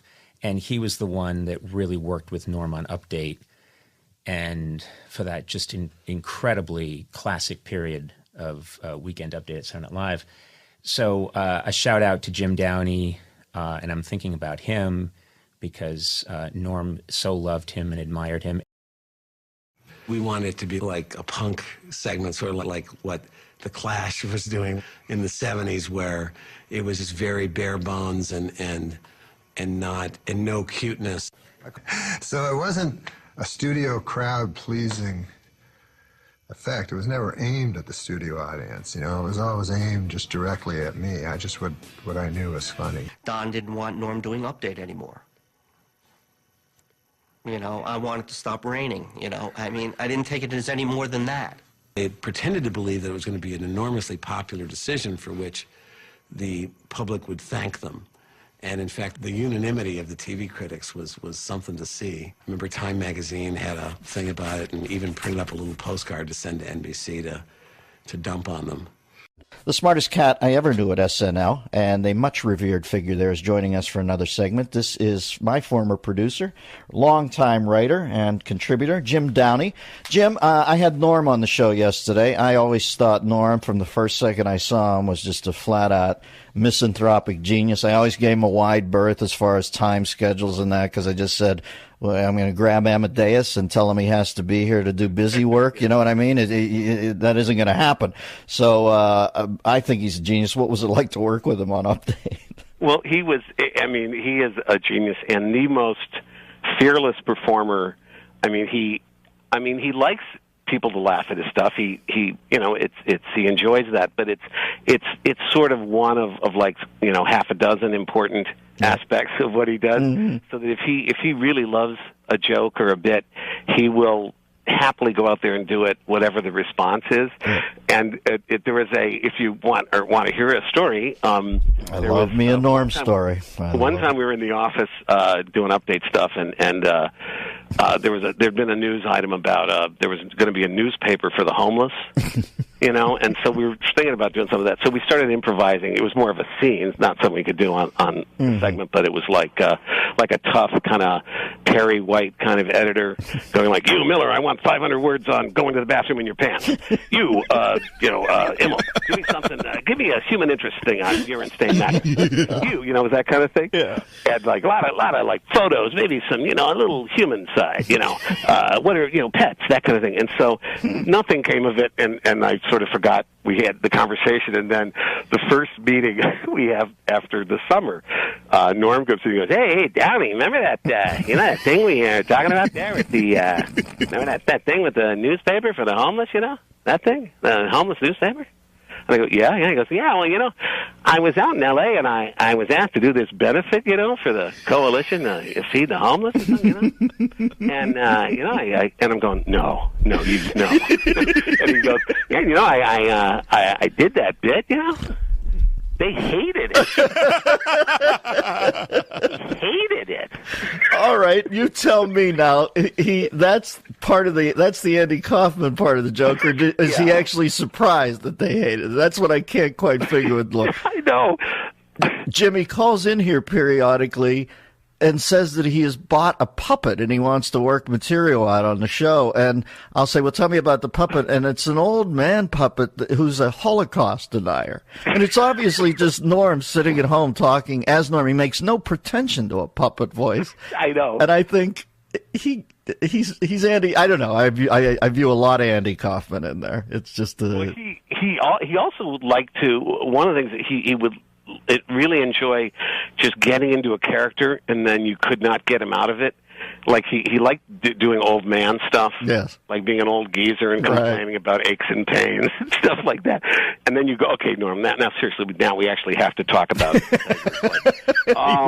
He'd start doing stuff about rheumatism and you know, things like that, and you just had to plead with him to just stop. But he was on his own kind of set of rhythms. The speed with which he would take his sport coat off at the end of his Letterman impression always I would watch the thing just to watch, because Letterman's so ill at ease with show business, always makes this conscious show of getting rid of the sport coat at the end of the show. And when Norm picked up on that and did that as impression, God, I fell out. Hey, I have to ask you about the real Andy Kaufman real quickly. What were you hip to him before he comes in, or what's well, that like? I had not.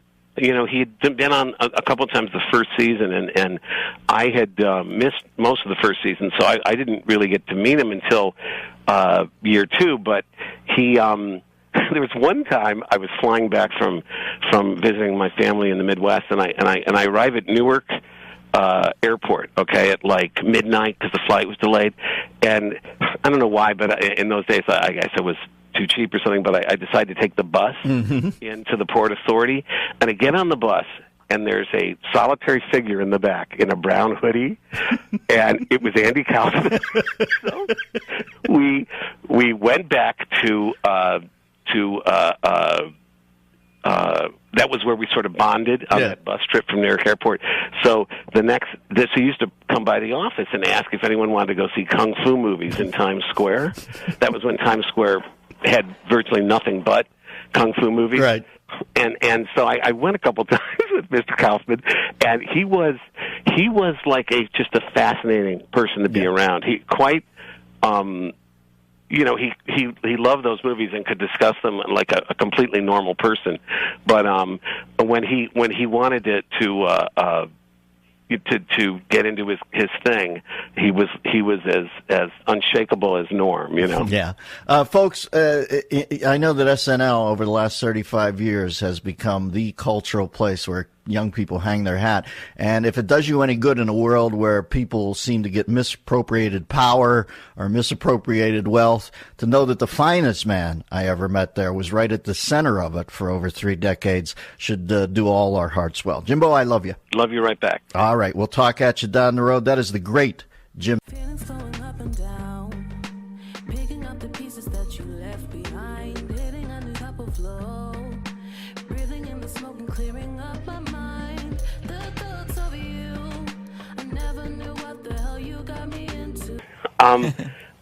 I do. I think that men are much more interested as generally speaking, in comedy, and it's the norm is more guys trying to make girls laugh than the reverse, right? So I mean, I think that's why men tend to predominate in comedy. But there's always plenty of openings for. Who is a great woman writer? Name 5 great women writers on Saturday Night Live. I would say right now we have Paula Pell, who's great. We have. Hey, you want to take a call from Joel? Wait a minute, in Kansas telling City? me. No, I don't want to embarrass you. You're having trouble getting past 1. Norm, you cut me off when I was naming my favorite women writers. I didn't get to say Emily Spivey, who's there right now, who's a genius. You're just naming people that are Pam on this. Norris. Huh? No, Pam Norris was a writer like 20 years ago. Okay, keep going. That's 3. Okay, go. Rosie Schuster. Yeah. I'm just That's 4. Tina Fey is a great writer, but I think of her now as a performer. But she's a very good writer. Well, that's 5. That's you did 5. it, Jim. You did it. You did it. Oh, I could go on and on. Okay, go ahead. All right, let's do 10 then. Let's because then I'm just going to piss off people I don't name. All right, Jim. We'll take a break and we'll let you collect your thoughts. Who is the funniest guy ever on Saturday Night Live? Man, I'd prefer to say that there's like a group of like 10 people who it's hard to find because it's. Is it Paula Pell or? Well, she's not a performer on the show, but no, but I mean just in the room. No. You mean the fun? Well, I always thought that Norm, you were one of the funniest people I've ever met in my life. Certainly, No, I can't think of. Like Bill Murray? Someone like David Spade is hilarious. He's unbelievably funny, but I meant, yeah, he's probably the funniest guy in real life. But I'm saying as a sketch performer. As a sketch performer, I mean, the list would, and I don't know how to pick from among it, but it would have to include Aykroyd, Bill Murray, Eddie Murphy, Dana Carvey, Will Ferrell. I think there's So you a didn't lot like Belushi then? Well, I don't know that I wouldn't put John at the first tier. That's all I'm saying. I put him like second team. Because just like Because one otherwise this first team's going to have way too many guys, and they won't get playing time, and they'll be unhappy. That's interesting. You didn't mention a woman. Oh, I thought you said the funniest guys. I was going to say the women next. I said the funniest performers. Okay, well, see, I hate women. You got it out of me. Still, I think that also I'd say the women we have now. I mean, I don't know how you'd pick among I should say Maya Rudolph and Amy Poehler and Kristen Wiig. I mean, I think you'd choose Gilda Radner, wouldn't you? Well, I love Gilda Radner, and I think she was really funny. Okay, she's on the first team. She made the first team. Sweet, Jim. But and then I better think of the ones I knew. Well, Jan Hooks was great. You know. Yeah. Okay, we know you like girls. Flew with him randomly twice, just randomly. Just like right happened next to be him. in the plane. Really? Total dumb luck. Crazy. On 2 separate occasions, Norm sat right next to me. And he was like, What a I treat. can't believe this is happening What again. a treat. Yeah, it was. The last one was hilarious. We have this long conversation. We're having a great old time, and he's telling me, "Yeah, I quit smoking, and I don't like to smoke anymore. It's just terrible. It's so hard to quit, but I'm glad I did." Yeah. We land, and he immediately walks right into a gift shop and buys cigarettes. And he goes, I changed my mind. I want to start smoking again. And he's lighting before he gets out the door. I mean, he's so impulsive. He's like lighting as he's walking towards the door. I'm like, whoa, like, Norm, what are you doing? He goes, yeah, I guess I smoke again. But that's, there's people out there that are like pretending to be wacky. Right. He's really wacky. I love those people. There's so few of them. Who just themselves, like, Yeah. no matter what. Yeah, it's just that's who Norm is. He's great. And he's so funny. I have a great story about Norm, me and him on a plane. And randomly, this is crazy, but true, randomly, twice I sat next to him on planes. Just randomly. Oh, wow. Yeah, totally randomly. Like, what's up, Norm? What's up, Norm? Like, crazy, this is happening again. And both times it was a blast. But one time we're flying back, and he's like, yeah, I used to smoke. And I had to give it up. It's fucking terrible for you. But sometimes I miss it. But glad I quit. I'm like, how long has it been? He's telling me all these months. He stopped smoking, this and that. We're talking. As soon as we land, he walks right into the fucking store, buys a carton of cigarettes, and he's opening this cigarette. He's lighting it before he gets out the door. And I go, what are you doing? He goes, all that talk about smoking, I had to have one. And the flight from I forget where we even were, 2 times. Both times are just like the best flights. Like, just like having an audience of one next to one of the greatest comics ever and just be able to talk shit. Yeah, completely randomly, 2 times in my life I sat next to him on a plane. Just totally random. I was in Vancouver, ran him at the airport. Yep, once in Vancouver and once somewhere else. And the last one, he was talking about, I quit smoking. He's telling me how he quit smoking. It was hard. It was really hard to quit, and I did it. And, fucking smoking's terrible for you. So we land. He walks as fast as he can off the plane right into one of those stores and buys a pack of cigarettes. And he's opening up it, and he's got one in his mouth as he's out the door. He went on for an hour about how it's terrible for you. He's so glad he's out over it. So I'm outside with him. I go, what are you doing? I thought you quit smoking. He goes, yeah, but all that fucking talking about it, I wanted a cigarette. So was he being funny, or was he just a weirdo? No. He was just a genius. Didn't drive, right? Didn't he not drive? Just invited people to go do tennis and stuff, so he'd be like, pick me up on the way. His brain was just wired different. Yeah. It was just wired different all the time. But, like, he just decided, wow, let's smoke. And just, he couldn't light it quick enough on the way out the door. I randomly wound up sitting next to him on planes twice. On 2 different occasions, just like, I go, Norm, like out of nowhere, and he's sitting next to me. And one time, we're sitting there, we're talking, and we're having a good old time. And then he's talking about, I quit smoking. He's telling me how he quit smoking and finally quit smoking. And he's telling me all these things. And then when he lands, he literally, like he can't stop himself, runs into the airport store and buys cigarettes. and he's lighting it as he's leaving. I go, I thought you quit. He goes, I did, but all that talking about smoking makes me want one. And he's like, before he even got out the door, he's lighting the cigarette. He just couldn't stop himself. But I like he goes, all that talking. He's the one talking about it. All that talking. He always puts it on you. That's what's great about it. But he's like, this guy talks about smoking. He got me back smoking. But it was so crazy because I was like, that's great, Norm. It's so great you quit. And he's like, fuck, I want a cigarette. Take me on a journey. Take me far away from this life. I'd leave it in a hurry. Let's run away before morning. Well, good to be here, eh? I quit smoking. You ever try to do that? Man, that's a tough thing, huh? Do you think this to be a funny thing, or do you really have to kind of I'm doing it. feel No, like- I feel that I have an oral fixation. You know about that. So this one was a doozy. And as Josh Lacash points out, he does it exactly like a Norm MacDonald joke. 2-1. I saw Ian Miles Chong tweets out, he goes, he's not coming back from this, is he? The thing about the red hat that drove me to a point of exhaustion, which was misdiagnosed by I'm not going to say what race, what people, doctor, and what hospital, and what media it went to. We know I can't say that. It was a Jewish doctor. You know the Norm MacDonald joke, too, I think that harkens back to? He's there with Russell Brand, and he said, I got a story. It's about I was with a hooker, as a stripper or whatever. And I go back to her place, and she says, I have a boyfriend. I said, all right, well, let's not stay there. We'll go to a different place. Because her boyfriend is, well, I'm not going to say what color he was, but it's a terrifying color.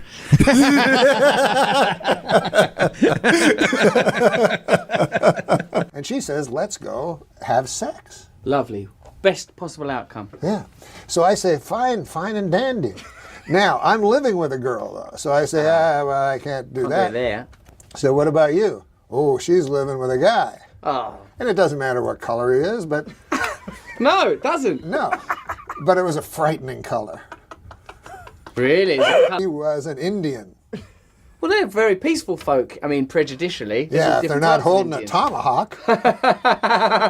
So...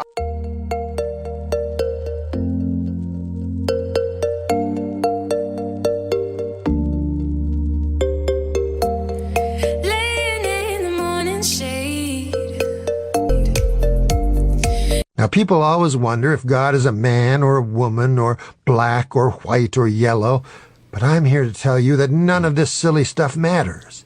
He's a white guy, by the way.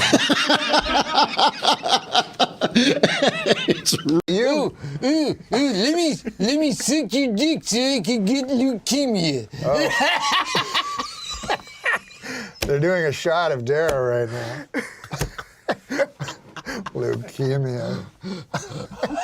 How did Alan Thicke get into the leukemia bit? That's Michael Douglas. Because that's if you suck cock. But you get leukemia. so that was Michael Douglas. Wait, what? Gentleman with his hand raised in the back. Yes, excuse me. Hi, Kevin. Could I borrow your notebook? I didn't bring. Thank you. Dave from Basketball Digest. Kevin, KD, why do people call you KD? Can I call you KD? Or? Yeah. Okay. My first name is Kevin. Right. And my second name, my last name. My second name. My last name is Durant with a D. KD. This year, what percentage do you plan on giving on the court? 90, 95, 100, 110? What are we looking at? 110. 110. 110. I just got off the phone with the Dolan family, and they said that they're talking to the commissioner now. They're looking at working a contractual deal that will allow you, when you're not playing for the Nets, days off, you'll be able to play for the Knicks. Comments? All right, Dave, that was the last one. I'm sorry, was that a comment? That was it. How about you? Do you have a comment? Wrap it up. Okay. I'm being told my time is done. Have a great year. What about the Pelicans? When you guys play the Pelicans, does it kind of make you giggle? Yeah. Okay. All right. That's all I got. That's it, everybody. Thank you. Good night. Okay. Good job, Dave. I have to go make some calls now. Tough act to follow. We'll go to Brian Mahoney, Associated Press. You let anybody in here. Hey, I heard that. Is this a really good question, Norm? Here's a familiar face for No, you, it's a Blake. question from Blake's good friend, Norm. No, Blake, it's fun watching you this year. Wasn't it cool? Yeah. Thank you. And I was wondering, like, there's a kind of a curse with Rookie of the Year. Nobody's ever repeated it. I didn't think about that. Well, I'll try as hard as I can next year, but All right, man. I don't know. Thank you for that question, though. That's going on top of the goals for next year.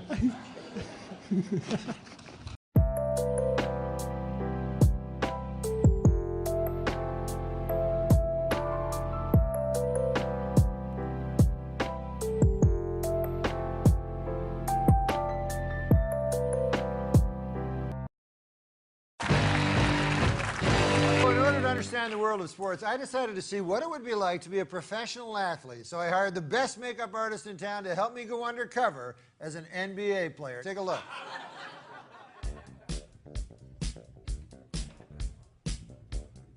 Hey, Alexi.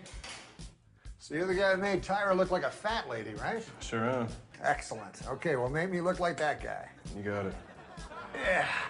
You work the face, I'll work the body. Oh. Oh. That's not Blake Griffin-y enough. Come on, man. More Blake Griffin-y.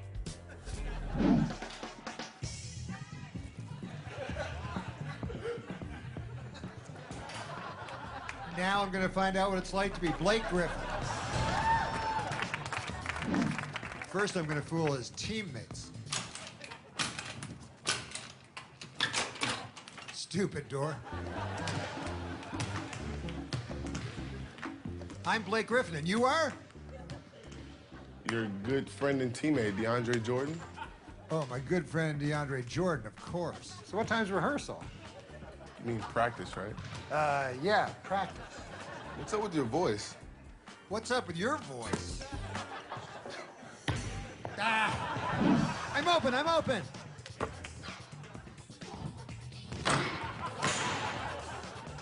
Ow!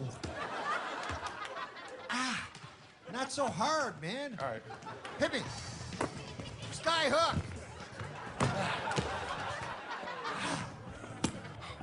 Are you all right?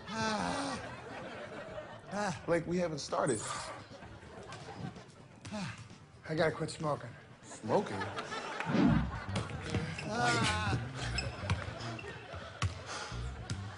What's up with you today, man? Still got my defense.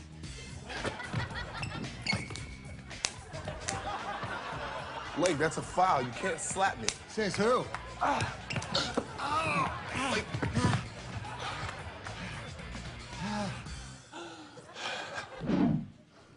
I got an idea.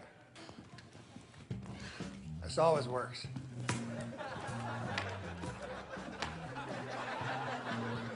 Just jump up there and get it. No. Yeah. Whoo. Oh. Jeez. I don't know what's going on here.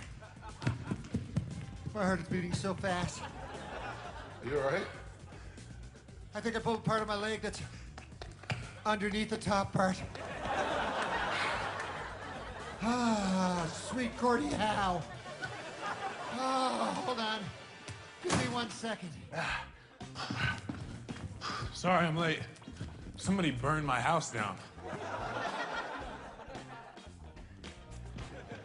Oh no. I gotta start working out.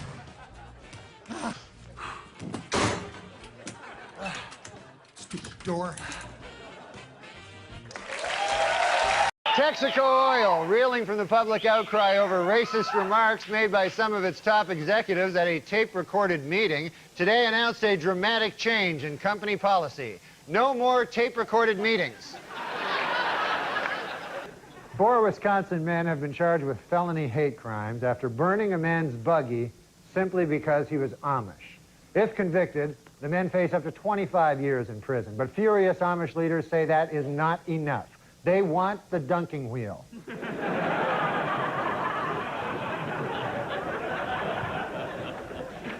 In the course of his summation, Cochran also brought up Detective Mark Furman, calling him a, quote, genocidal racist, and comparing him to Adolf Hitler.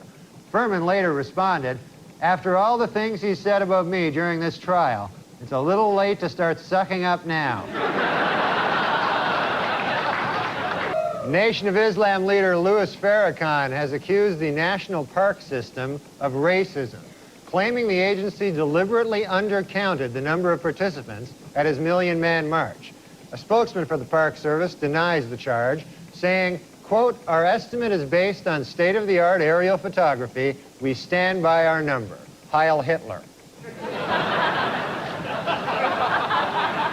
Last week, as Pat Buchanan announced his decision to run for president, several people jumped on stage chanting, "Buchanan is a racist."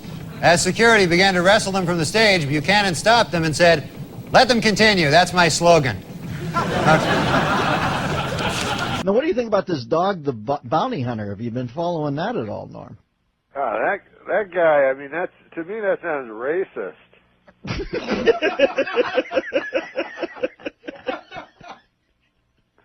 But like you gotta remember that even though that is a racist comment, listen, man, we've all known bounty hunters in our time, you know, and they have that thing like curse like a sailor. Well, that could go for bounty hunters just as well. They just chose sailor. Those guys. I mean, they're not like you or me, you know? No, they're bounty hunters. If you choose that as your career, you know, you're a bounty hunter.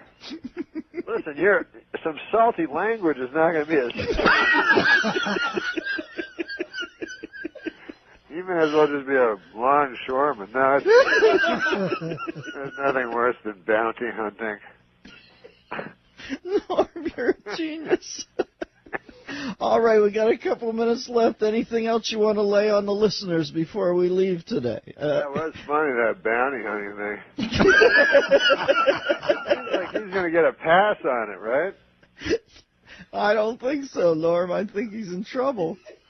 Are his bounty hunting days over? Where's he go from there? We can't keep you on. I'm sorry, but, you know, you have to... You know, you have a public image of hunting down criminals in their hotel rooms, diving at them in the middle of the night and beating them up. We can't have you saying racist things.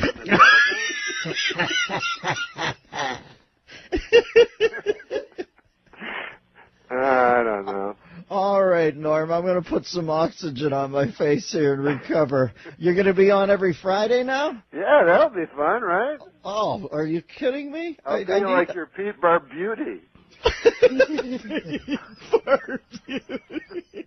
No, stop. Chuck Mangione references be far behind.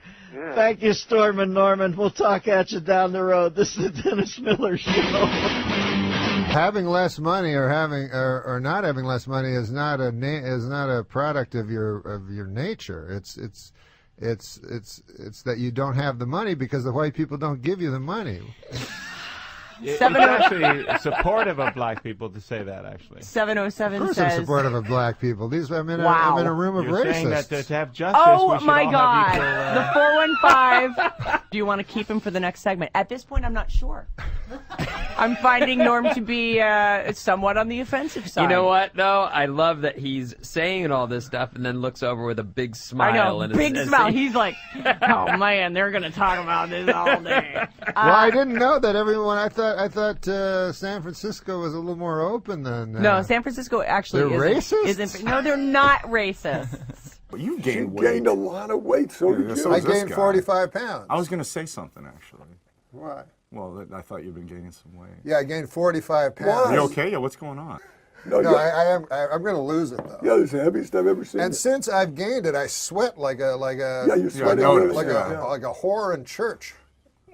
I don't mean to be. What? I don't mean to be filthy, but. Whore in church. Yeah, she's nervous, so she sweats because. Sweating like a Chris Dorner in a Big Bear cabin. Okay, come on. Well, I'm just. That's racist. Are you familiar with the Tinder app? Sure. Yeah, sure. So I'm on there. God, look at you.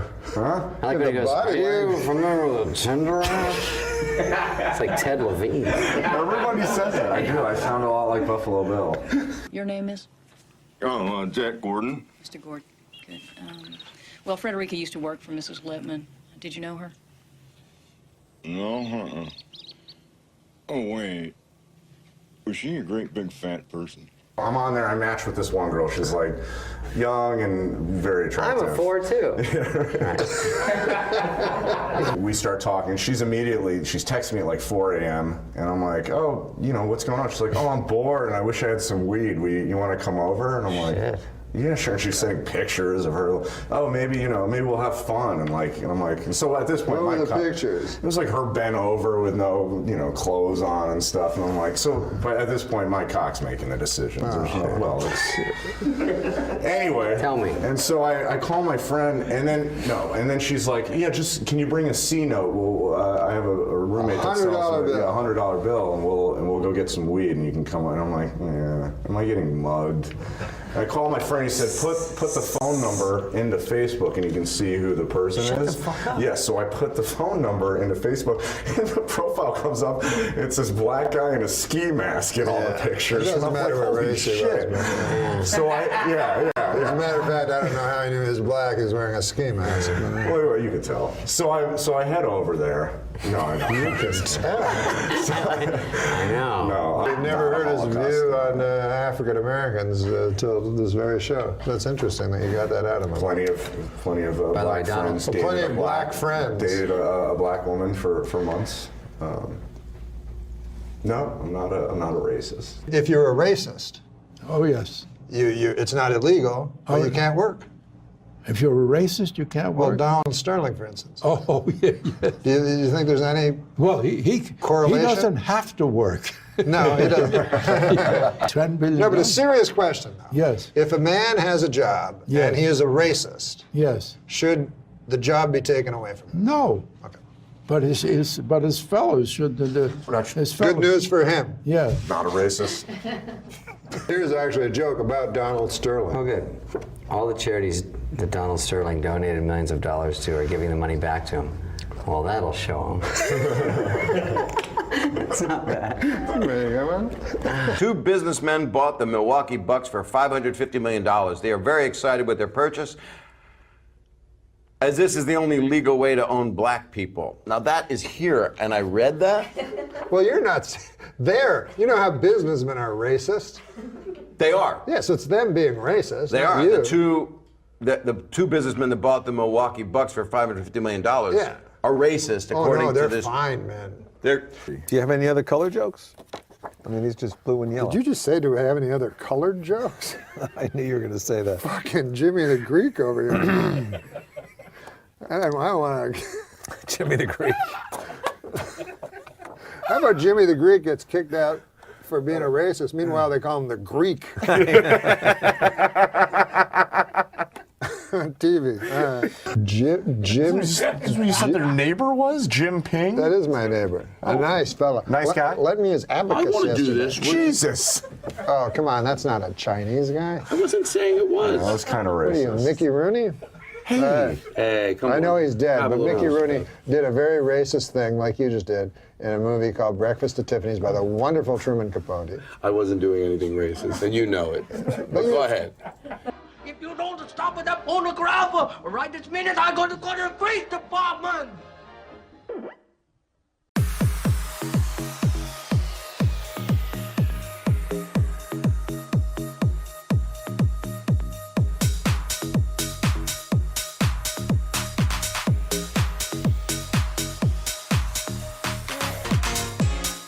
You know what I read today? Yeah, in the what? Inquirer that What? Michael Richards was attacked at that pink yogurt place. Oh, he was attacked?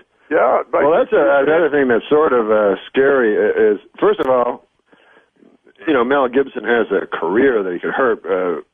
Michael Richards doesn't really. Wait a minute, Norm. I believe Super Dave was going to tell a joke there. I'm kind Oh, of. I'm sorry. I thought he was really No.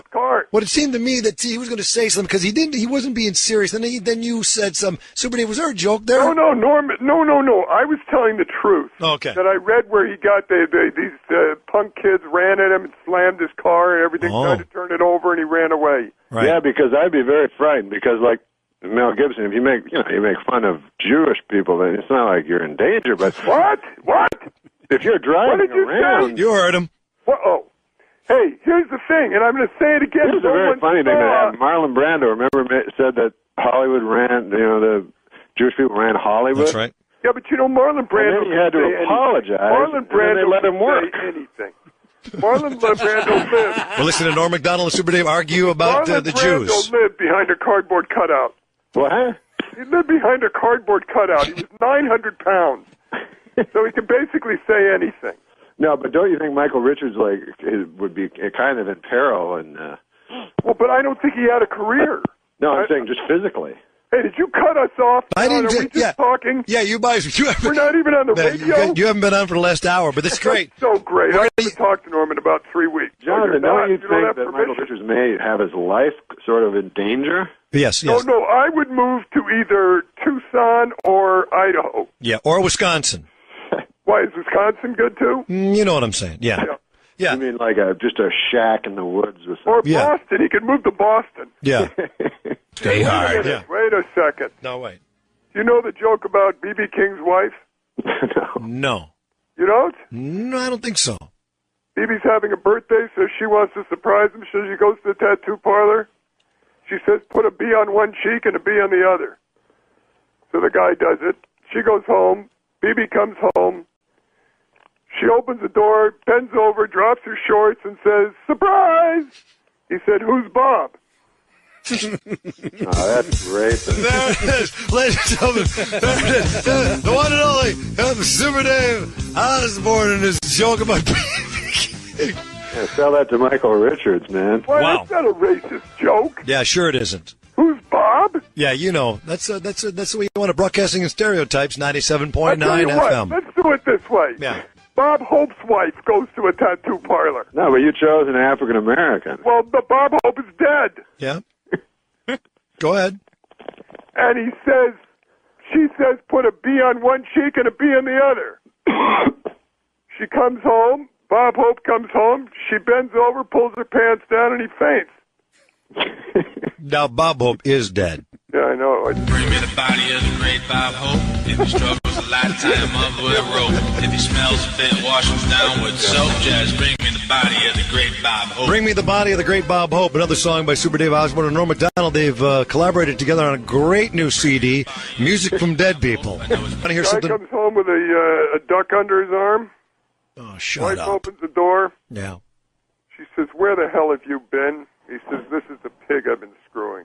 She said, it's not a pig, it's a duck. He said, I'm not talking to you. All right, that's enough.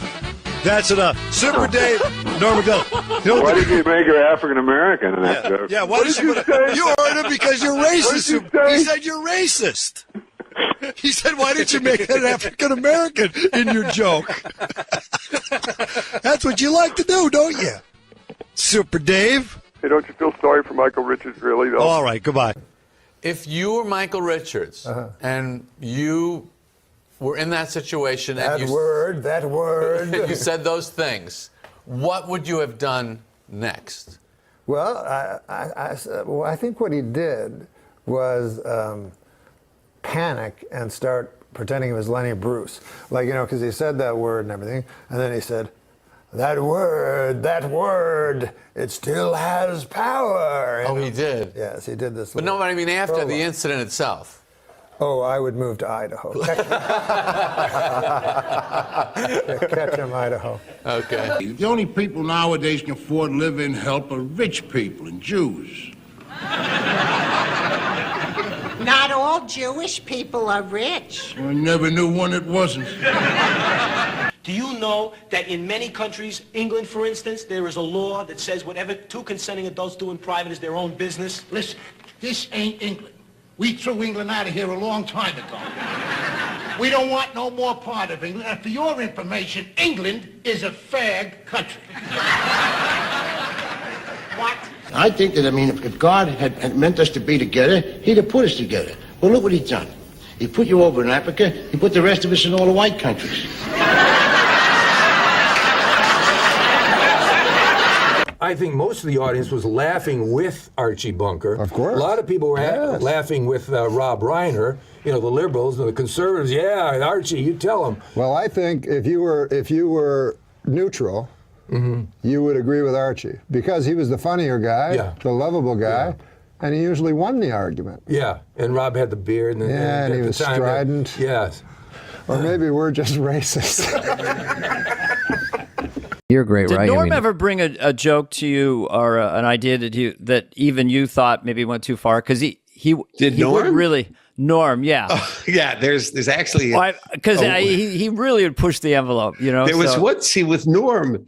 Even with me, like I'd occasionally, and you guys knew. Yeah, I know. When You Norm, would tell me in Hollywood Minute, you'd say, "I dare you to do that." I'm like, I can't. I don't want to. I got scared, but you're like, you're such a pussy. And I'm like, God damn that Hollywood. But when you were dealing with Norm, he would occasionally he would be in his Canadian geezer mode, and you couldn't get him out of it. He would just have to ride it out. You just have to go, okay, he's going to be doing I'm sorry, I don't quite, right. I hear you, but I don't understand you, and that kind of thing. And so you'd have to go, okay, Norm, when you're ready to talk as Norm Macdonald, I'm here, And but anyway, so sometimes he would come in with things where he was clearly joking and I would never take the bait. But one time he had this joke, which there's not a lot of jokes that offend me. They certainly don't offend me in the conventional ways, but they often offend me. It's just, I think they're just terrible jokes. But this one kind of did in a way in that sense. But he had this joke where it was, Woody Allen is dating again. And it was the image of the naked Vietnamese girl running down the road after the napalm attack. That old photo, that famous old photo. And so my only reaction to that was like, Norm, come on, seriously, you can't. And he goes, no, come on, it's funny. It's funny. I go, Norm, no, it's no. And to this day, I don't know. And I go, Norm, please, if you do that joke in front of an audience, you're going to take down the rest of the show. The next 3 shows will be Rockefeller Center. You cannot do that. You can't. It'll take the temperature in the studio down 30 degrees. There'll be like ice on people's beards and stuff. You can't do that. Rioting. No, come on, it's funny. So he and Frank was backing him on it. Frank Sebastiano, one of the best update writer ever, and he loves it. And Frank was not, I would look over at Frank and Frank was not, he wasn't like winking or anything. And so I go, okay. So we tried it at dress and it had precisely the effect. I thought it would, although who knows about future shows. But anyway, it was like this, this collective giant gasp. And then, so after that, Norm was willing to give it up. And then we didn't do it on air, obviously. But years later, so that was I'm going to say that was maybe 1996. So at least 10 years later, Steve Higgins, who's current producer of the show, comes up to me and says, do you ever remember, and we're looking for a sound effect of an audience being horrified, offended. And I go, I got it. So I said, I directed them to that update. And I said, I'm pretty sure if you take that thing, the other thing, it will be uncorrupted by any laughter. So you'll get a nice clean take of gasping and horror. And so they I didn't remember which show it was from. So they had to plow through a lot of dress rehearsals, I guess. But a few hours later, Higgins said, oh my God, we got it. And it is everything you said. So they use it. And to this day, I'm pretty sure they have it on a cart. So whenever they need the sound effect of something, not just not getting a response, but getting kind of active hate, Yeah. It was that moment. Yeah. Yeah. Is it really my fault? 'Cause you try to hit me with your pity till I can't trust, but I still put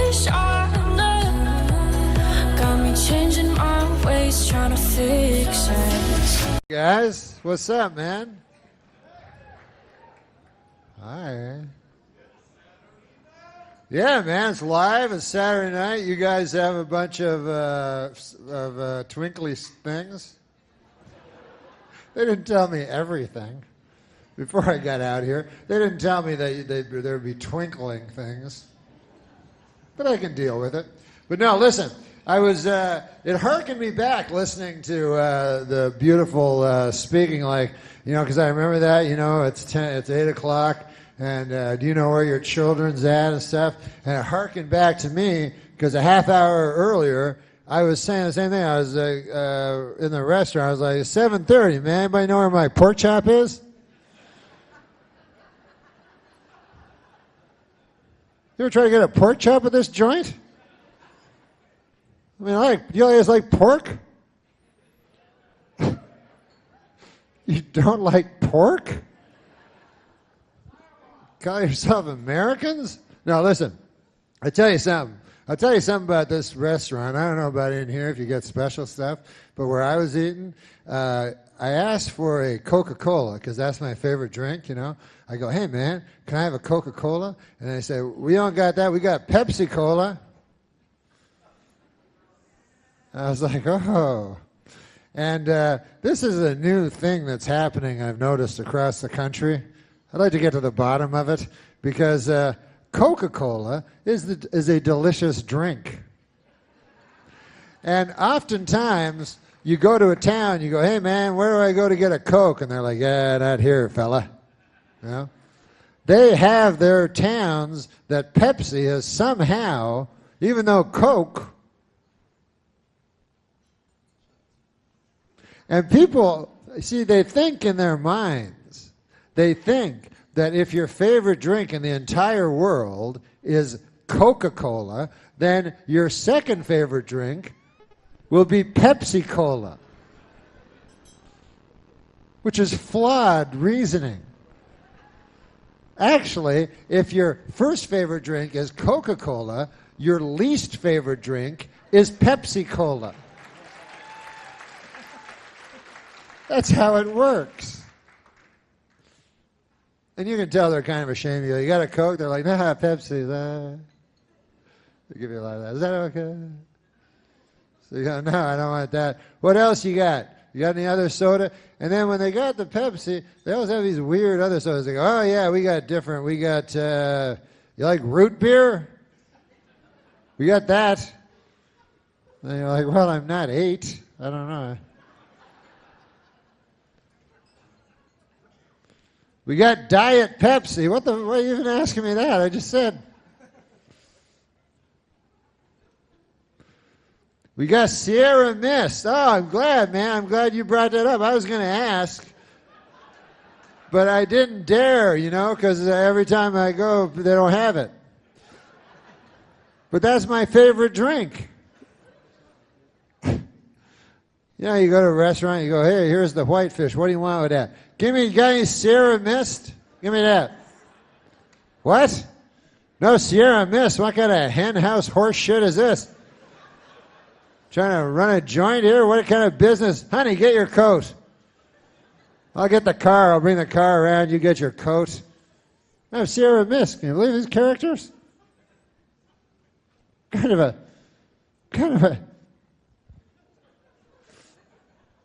But no, I had a pork. I had a nice, delicious piece of pork, a pork chop, you know.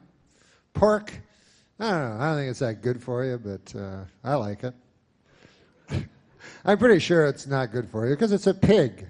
But I like it. Anything with a snout, I don't think you're supposed to eat.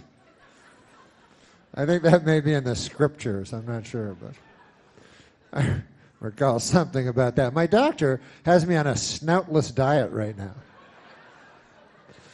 He says I got to exercise every day, aerobics and latissimus dorsi, all that shit, you know, get my back and everything, and then no snouts.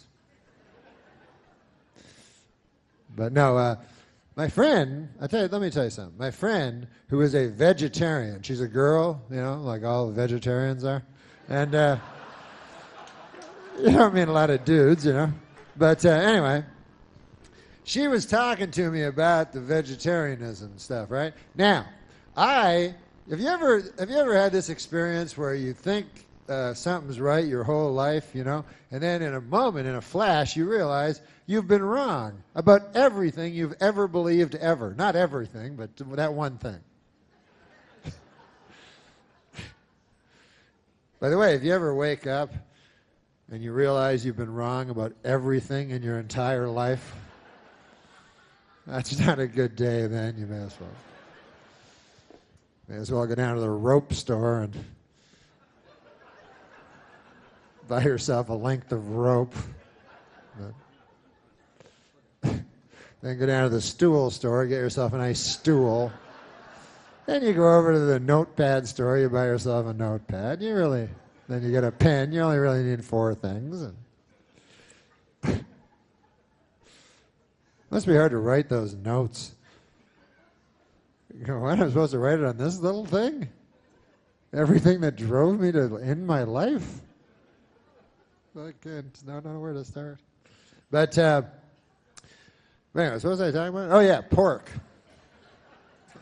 No, because my friend who's a vegetarian, this girl, she was telling me, you know, we always argue because she's a vegetarian and I am not a vegetarian. And so she has her opinions and I have my opinions. And I realized that her opinions are actually stronger than my opinions. Like she'll say to me, she goes, you can't eat, animals because they're God's creatures too, you know what I mean? And you shouldn't destroy another creature of our great God just so that you could have a frivolous meal that would not be necessary. You can't extinguish the life of and then I go, I like pork. That's my opinion. So that's not a good argument at all. So anyways, the upshot of it is that people can change, thank God, through the glory of God, people can come to changes in life. And I am now a vegetarian, so that's nice, you know. Thank you very much. I'm not a strict vegetarian. I eat meat, but I am a vegetarian, but not a strict one. I only eat meat. You know what I don't like is vegetables. I can't eat those. I can't stand eating vegetables. So in the strictest term, strictest use of the word, strict, I'm not a strict vegetarian. But you know what she does, my friend that is a vegetarian? She makes this thing every Thanksgiving. I don't know if you've ever eaten this. It's called a tofurkey. Tofu. It's an unwieldy word. No one likes to hear it. But it's a turkey, but it's not really a turkey, you know? Sounds like a turkey because it's got a lot of the same letters. But what they do is they take tofu, you see, and then they fashion it into the countenance of a turkey, you know? Which doesn't fool me. And also, I don't understand why she does it on account of she's making it into the thing that she doesn't want to eat in the first place. That seems...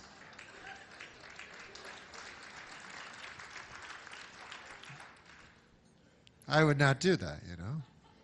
Like I'm against cannibalism, you know. As you all know, as any of you know that follow me on the Google space, WW, I have gone across this country with my anti-cannibal stance, you know, talking to people from one side of this great nation to the other. Every year I put my toe in the Pacific and I travel this great land with my anti-cannibal message, you know? Mostly the young people. I try to educate the young people. You know, I go to the schools and I go, listen, you might think that you're going to be the cool guy because you eat a dude friend of yours, you know? And maybe you will for a couple of years, you know? Maybe you'll be the big man on campus. Oh, that's Jim. He ate a fella. But there's more to it than that.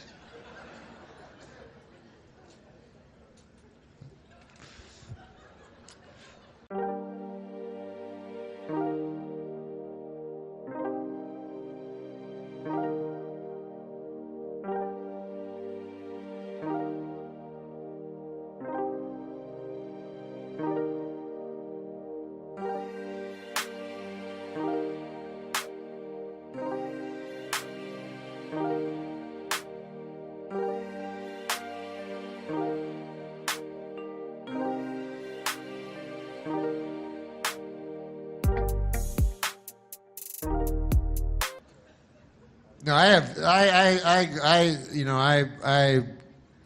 use my time for you know what I do? I do a lot of charity work for things that people, I don't like arguing with people, you know, when they have another opinion than me.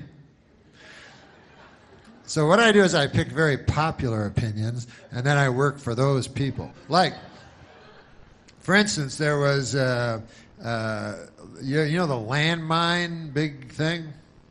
Princess Diana, one of the greatest people who ever lived, she was against landmines.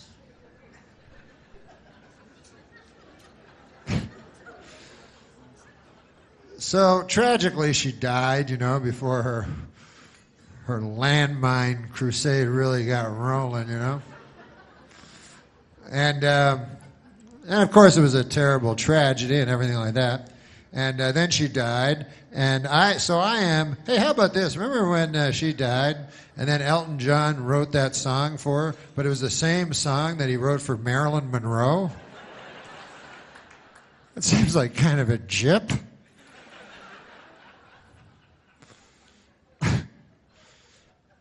But the king's like, hey, man, you wrote a song for my daughter? I don't know if there's a king.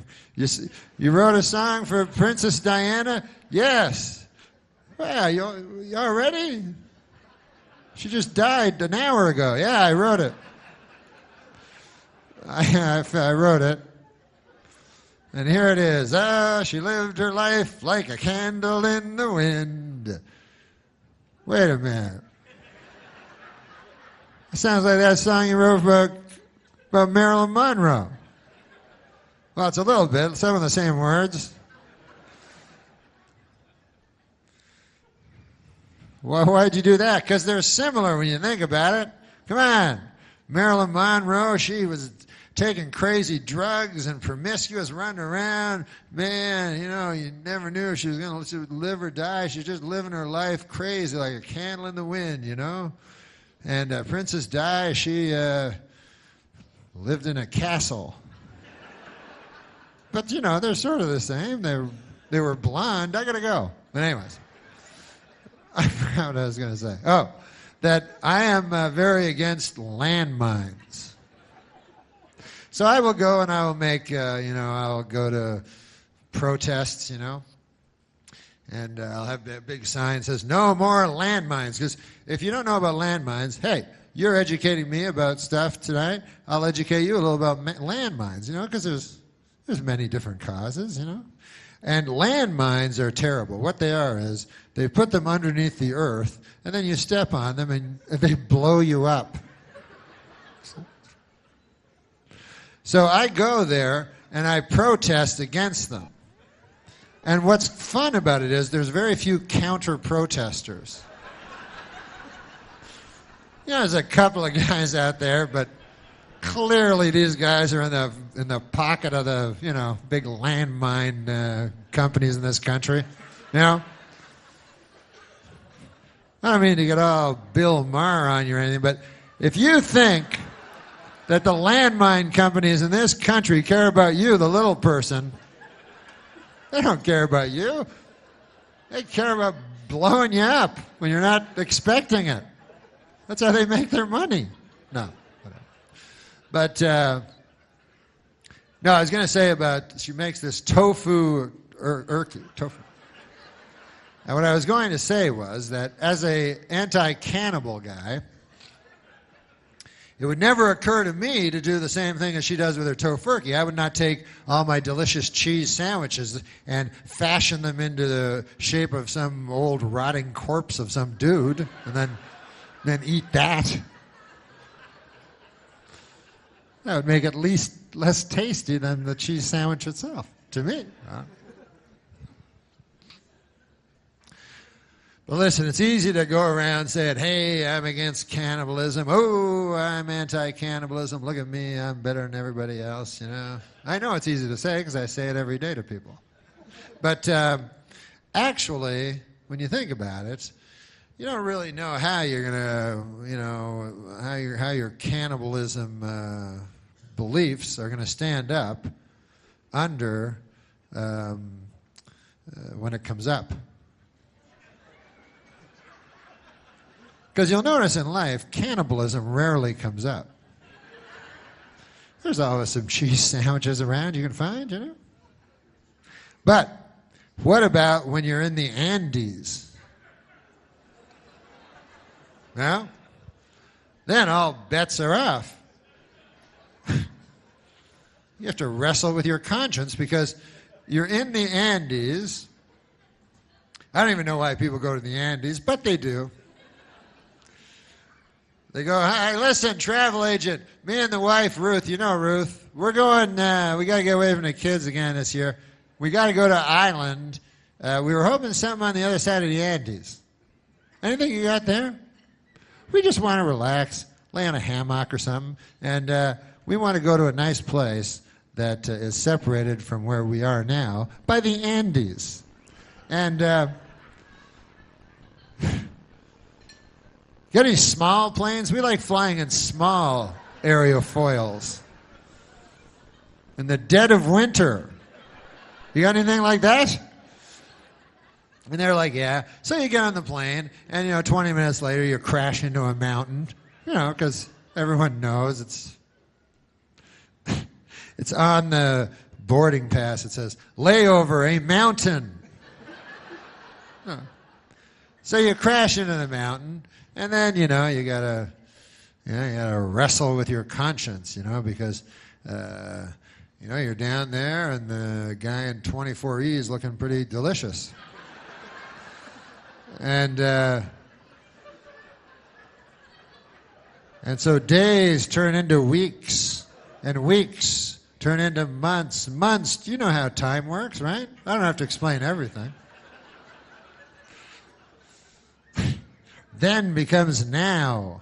So and then you have to wrestle with your conscience because you're like, my conscience. And your conscience is very, if you don't want to wrestle with your conscience because, so, although it's not as hard as wrestling with an actual wrestler, I find. If you have your choice between wrestling with your conscience and wrestling with a professionally trained wrestler, I'd take the conscience because it doesn't even have arms. And for wrestling, like the headlock is the biggest move. If you don't have arms.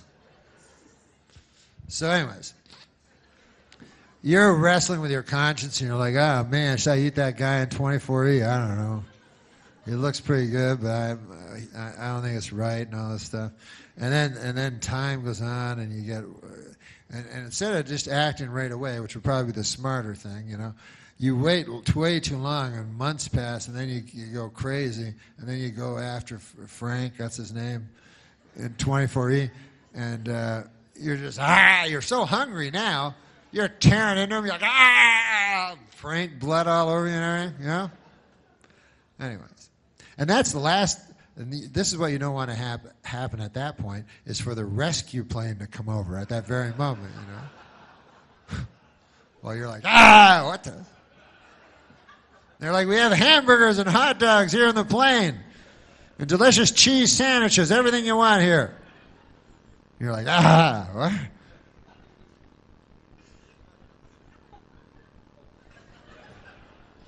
A lot of snow. Oh, Lord God. Let me get a drink of this water. You like water? It's better than that Pepsi shit. Ow. Water's good for you. What about guys? You ever just have guys that have their favorite water? They're like, Fiji, that's what I drink. Water, Fiji water. It's the most tasteless, colorless water of all. This one has 0 fat, like I'm a retard. Like I wouldn't be able to detect globules of fat in my water. It's cyanide free. No, but listen, man. I'm not afraid of no monsters, we spend, when you think about it, man, we spend most of our adult life petrified of monsters, And I'm just coming to I'm saying enough, man. You know? I'm not gonna live under the tyranny of these monsters that walk among us, you know? If they get me, they get me. And some of them I don't even know what's so scary about them. Like now they got a movie I seen, Wolfman, you know, which is very scary, right? A Wolfman. You know, they got a movie, and it's like a werewolf. I think it's exactly the same. I'm not sure. I haven't studied it close enough. But I believe, like, if a wolf man came at you and stuff, you went, werewolf. People wouldn't go, it's a wolf man, you idiot. But my point is this. I am not afraid of a wolf man or a werewolf because when you think about what they are, they're half man and half wolf. So therefore, I am only half afraid of them as I am of a wolf. And there's no movie called The Wolf. See, if you got a wolf man, half the time he's a man. You can reason with him. Yeah? You can sit down and have a cheese sandwich. But a wolf, man, you can't reason with a wolf. A wolf only wants to eat you. So I'm not afraid of a werewolf. I'm not afraid of ghosts. They don't scare me, you know? Not at all. I mean, I don't want to say I'm invulnerable to fear, but they simply don't frighten me. You know? First of all, what do? You know? They just go, which that's not that scary to me. Yeah? And then they're invisible. They're like, and you're like, what? You're invisible. You can put your hand through them. That kind of a person never frightens me. You know the kind of guys that frighten me? You ever meet those guys where you can't put your hand through them? I don't care for those fellas. But when I can put my hand through them, doesn't scare me in the least. This is how unscary they are. I was at a hotel a couple of weeks ago. In the lobby, they were saying they were bragging about there was a ghost in the hotel. You know, how scary can that be? You know what I mean? They're like, every night, Mary with the blue dress, that was her nickname. She was murdered and she hangs around the bed, you know what I mean? And she'll come over. And so beware, because Mary with the blue dress, which was her nickname, which was an odd nickname because you'd think her nickname would be Mary the Ghost. You know. When they came time to pick out her nickname, you know, I think they were like, They go, hey, what do you notice about Mary that makes her distinctive? We got to come up with a nickname for her. I know she wears a lot of blue dresses. She seems to have an affinity toward blue dresses. You're talking about Mary, right? The transparent lady?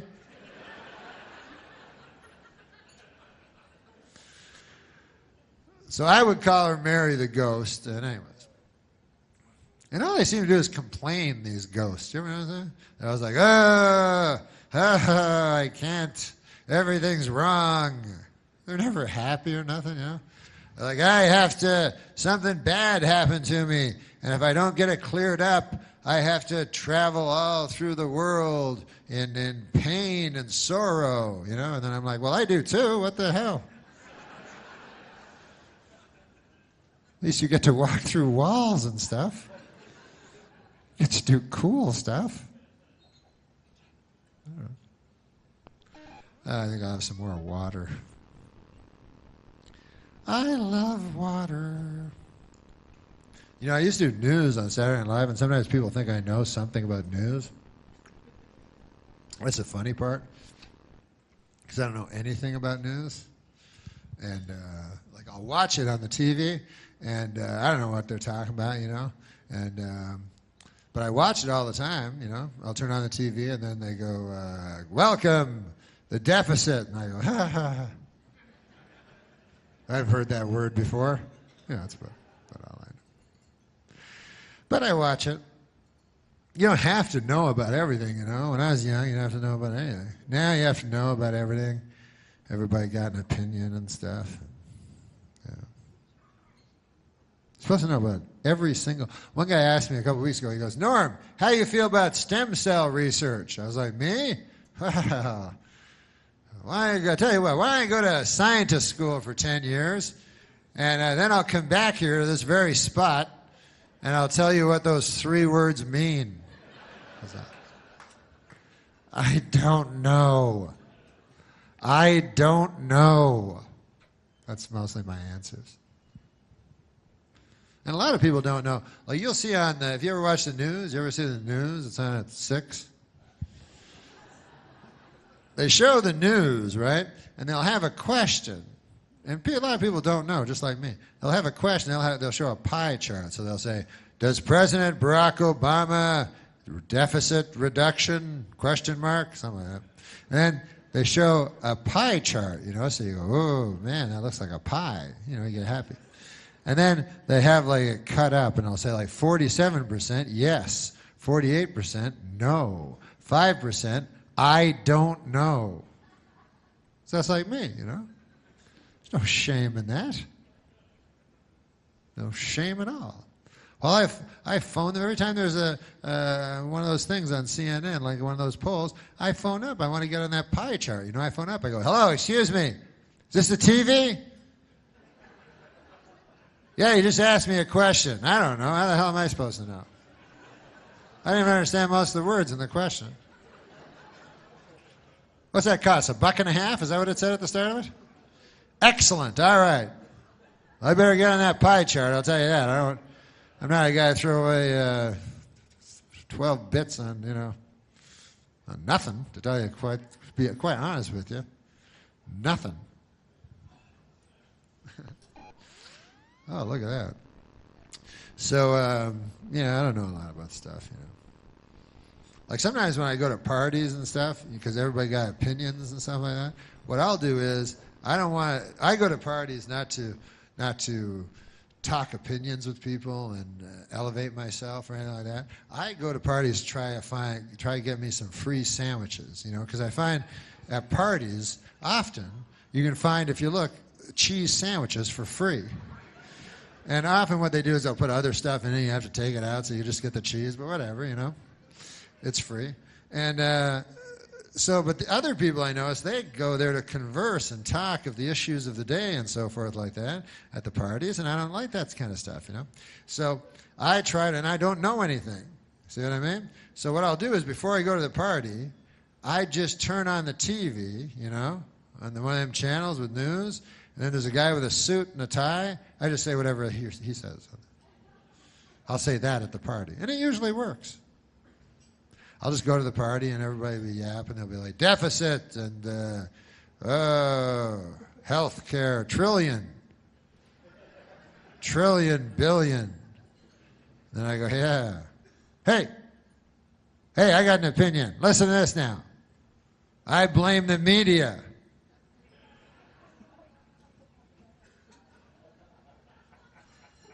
Because the media is not entirely without fault when you think about it. I mean, you know, you can't just completely say that the media is... Anybody seen them sandwiches?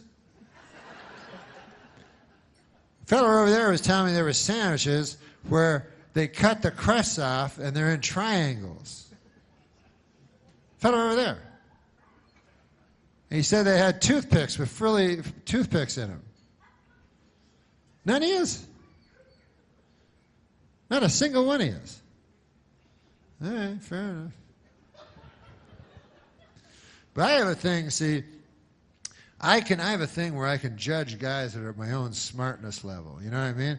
Because I don't know if you ever got caught talking to a smart guy. You ever have that happen to you? That's not a lot of fun. Like you're at a party and you're at that kitchen part where there's that big square thing. I don't even know what it is, but you're all standing around, and then there's 5 of you and 3 of you leave, and it's just you and the smart guy, and the guy's got a pipe or something. He's like, anyway, how about that leader from the foreign country? What about his name? You're like, ah. I'm going to go ahead and look for them sandwiches. But I'm coming back to talk to you. I'm not running away, if that's what you think. I'm not going to run out that side door right over there and run full speed down the street. I don't think that. No. So what I do, I have a very good, I can go to my own, you know what I mean? The people that are at my smartness levels. So if I'm in a party, right, I can go right into the party and immediately, like they, you know, they say gay guys have gaydar, they can sense other gay people. I'm like that with like guys of my dumb level. I can walk out, I can just go, immediately I'll say, hey, I bet I can keep up with that guy over there. Then I make a beeline over for that character. And then we talk about, you know, Jughead comics or something for a while. I don't know. We have a grand old time. And I try to pocket a couple of cheese sandwiches and take off. But it's hard to talk to anybody just in regular life, you know? I don't know how to do it. Especially like one-on-one, like talking, you know? It's so hard to, with people,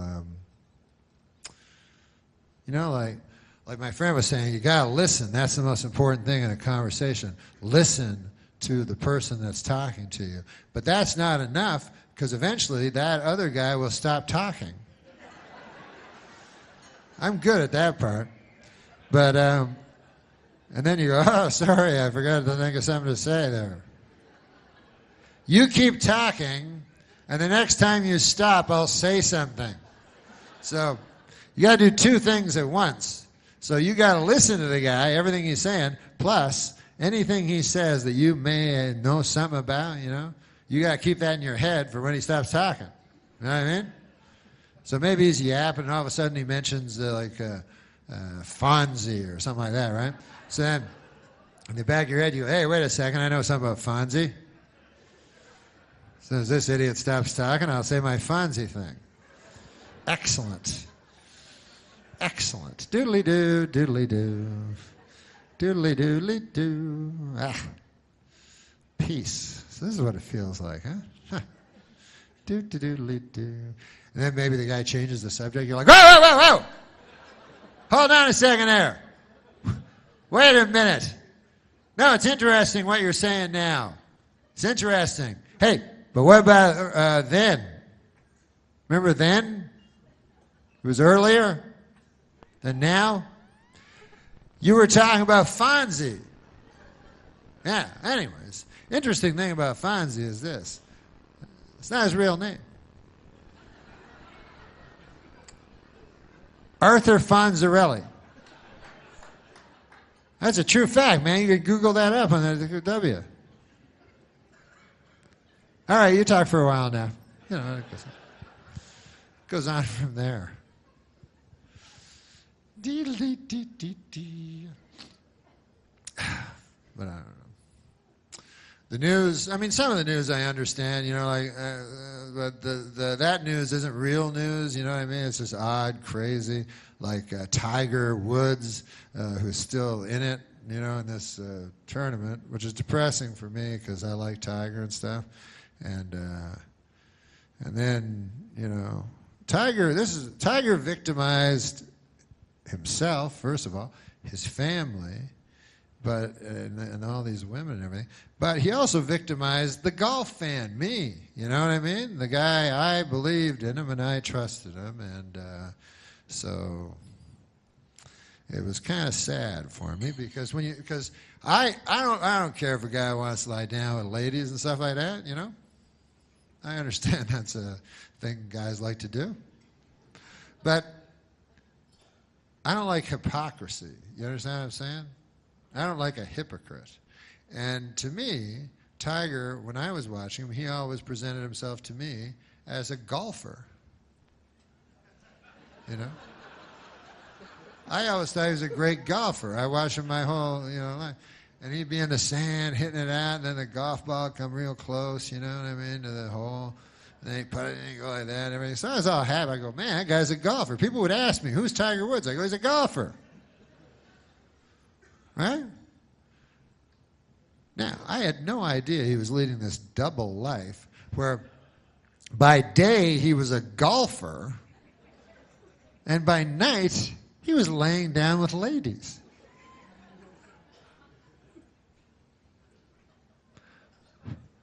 Otherwise, I never would have bought the Buick.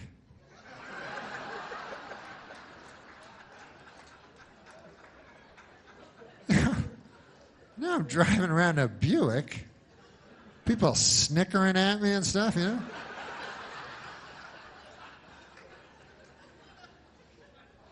Whatever. No, but he's a sex addict, and that's a hard one. I imagine that's a tough one to kick.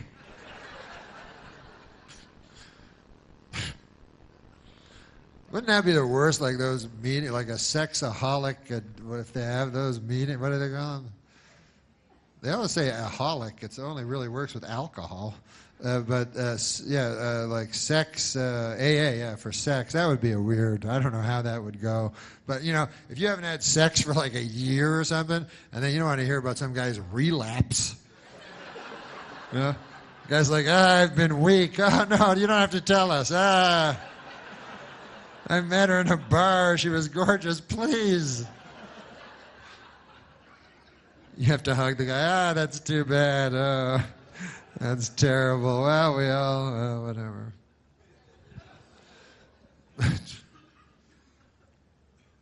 But I don't even know if sex, I don't even know if that's a thing. I don't know, you know. It's weird to me because if you're an addict, if you're a heroin addict, you're addicted to heroin. The more heroin you do, the more addicted you are.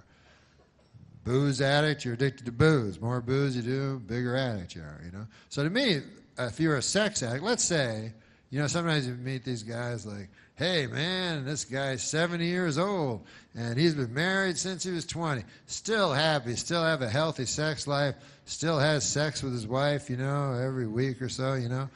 Then wouldn't you think, that guy's a sex addict? He is a sex addict to such a degree that he's willing to have sex with a 70-year-old lady.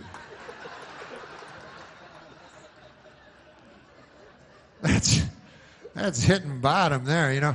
If you're going around getting a whole bunch of different ladies, that's not a sex addict. That's just a beautiful lady addict. I don't know what you call that.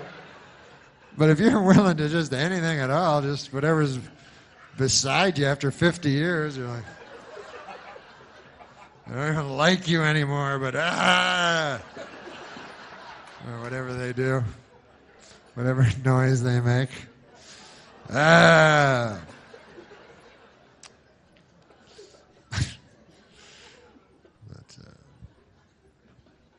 man, I don't like those news stories that's scary either, man. That's why I don't like watching the news no more. Because when I was a kid, just news stories be real stuff, you know, like about the world or whatever. But now they'll have little personal stories that have nothing to do with nobody, and they present it as the news, you know, and then you don't want to see them, you know. And I noticed the latest one, they all seem to have, the show will open the news, and there'll be a guy with a suit and a tie, so you know he's a newsman. And he goes, hey, our top story tonight, a lady has vanished. And you're like, oh, yeah? And they go, yes, she's gone. Yeah, yeah? Do I know her? No. You never heard of her, but we're going to tell you about her. We got Bill. He's on the outside. They have one guy inside, one guy outside. Bill, what's going on? And then Bill's outside. He's like, yeah, the lady vanished. Her name was Janice, and nobody can find her hiding her hair of her car. Was found in the car is fine. It's in the Burger King lot, but we can't find a lady. All right, back to you. And, you know, so then you're at home, you go, well, I don't give a damn on account I never knew her in the first place. How can I possibly care? As a matter of fact, I'm happy it's her and not someone I know. So, but then they go, we'll tell you about it. You go, no, that's cool, you know. I don't really want to know, but they can't help themselves, you know. They go, here or she, oh, hey, Bill, you still outside? And he's like, yeah, of course. And they go, we understand you have some friends, a Janice, to tell you about. Yes, we've been talking to some of her friends anyways. Turns out she's a good lady.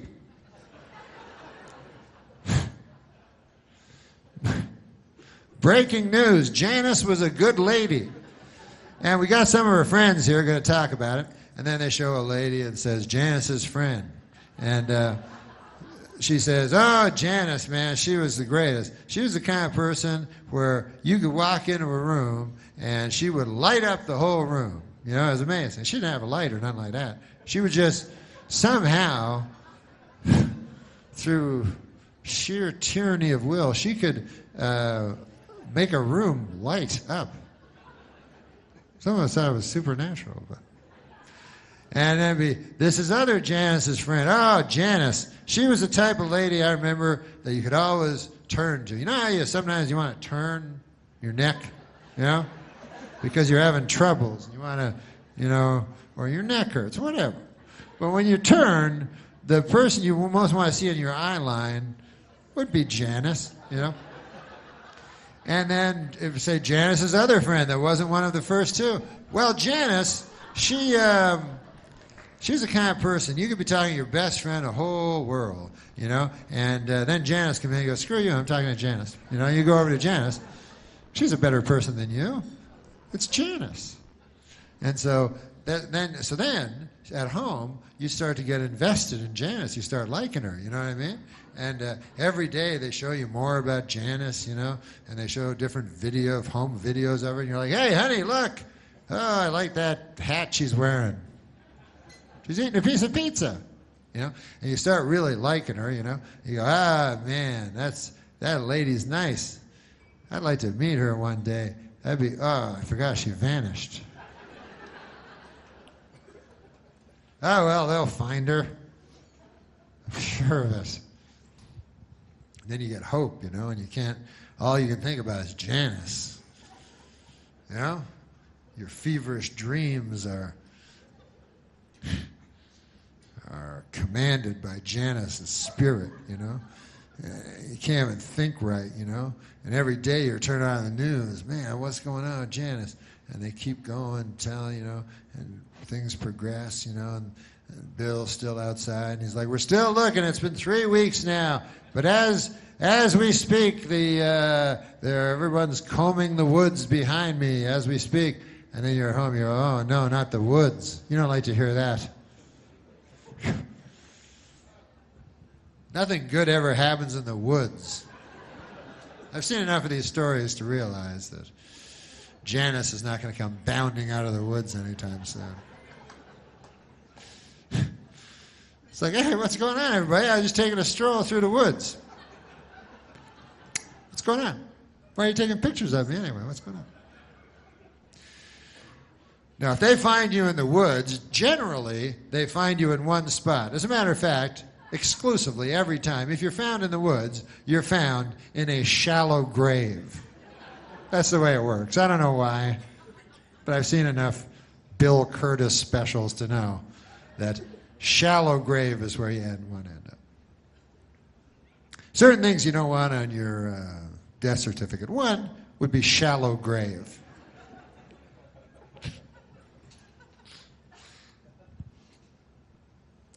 Massive. You wouldn't want to see that on your death certificate, the word massive. Or maybe you would. I don't know. Maybe that'd be a good one.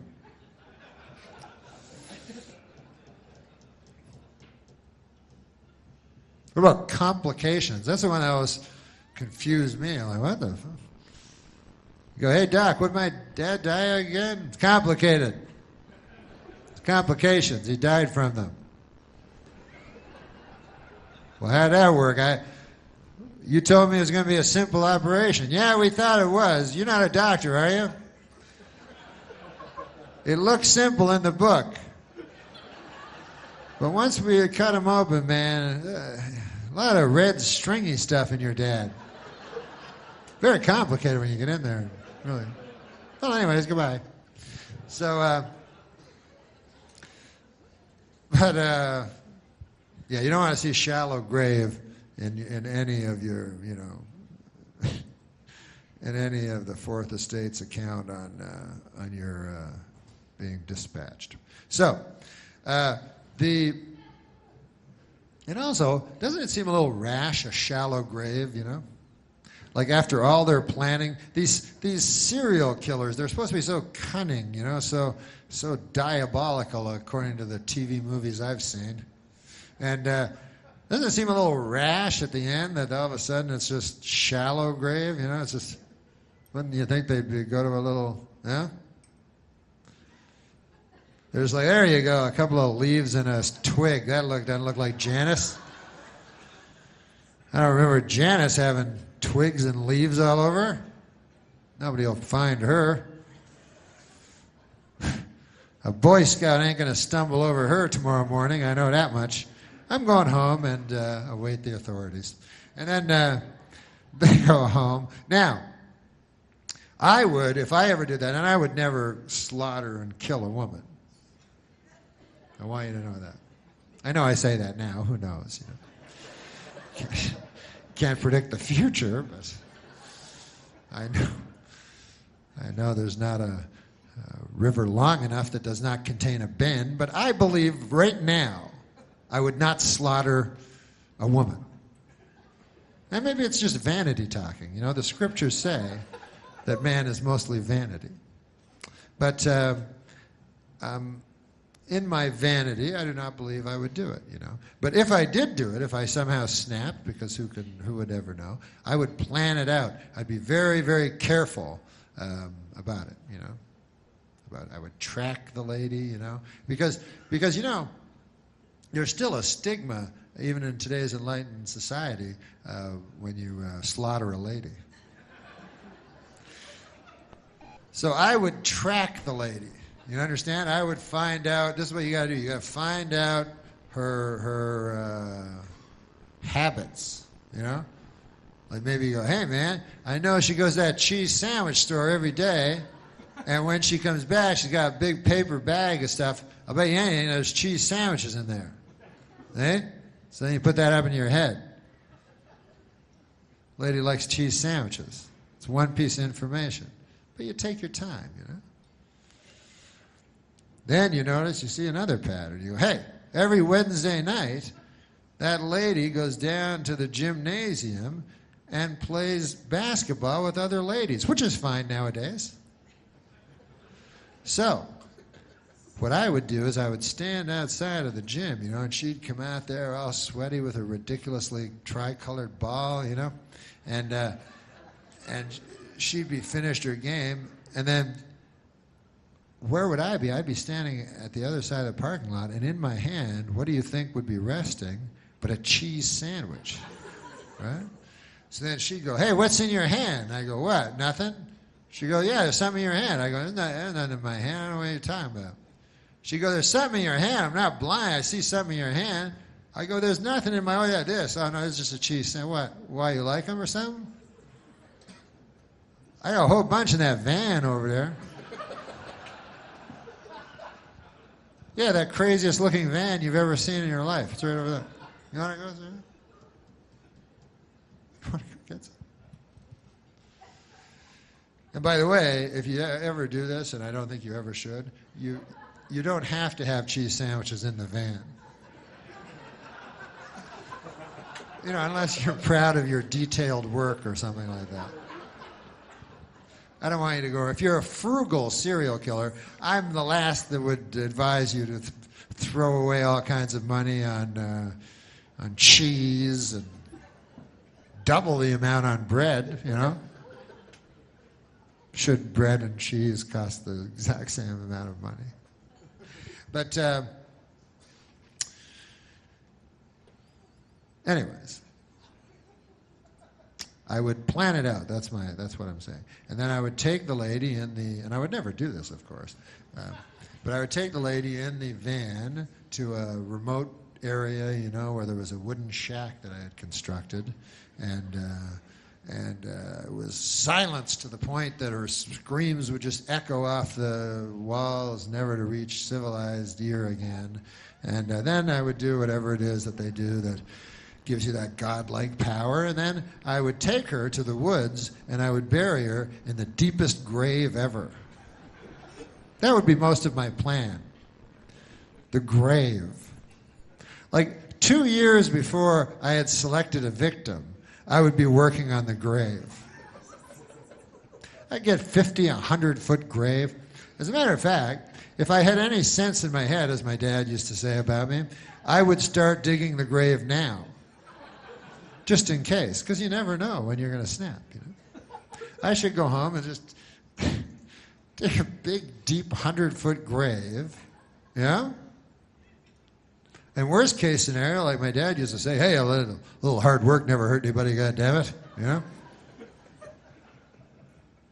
And best case scenario, I slaughter a lady and get away. If you're gonna slaughter a lady, and I'm completely against it, it's much better to slaughter a lady and get away with it than slaughter a lady and not get away with it. That's just I don't know, because I've not done either. You know, I would have to talk to one of you that have done both to really get an answer. But I would suspect, like anything, not getting caught, you know, is the better choice than getting caught. You know, it's funny, you know, the things we think we're afraid of, you know, because the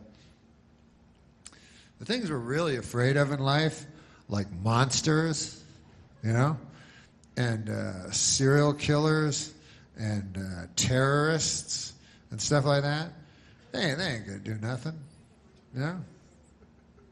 Like, what's the chances, really, you know what I mean? But you're always afraid, like earthquake or something like that, you know, tsunami, I was afraid of this crazy stuff.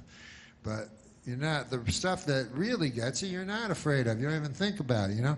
Like, you think, you're always like, man, I hope a terrorist doesn't attack and kill me, right? What's the chance of that happening? Like 1 in a billion, you know? A terrorist ain't gonna attack and kill you, you know? But what's the chance that you're gonna be attacked and killed by your own heart?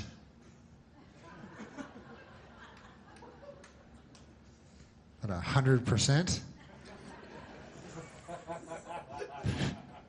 Yeah, nobody even thinks about that. Nobody even cares about that. Your heart can attack and kill you. And yet people like their hearts, you know. They give you for Valentine's, oh, a heart, ooh.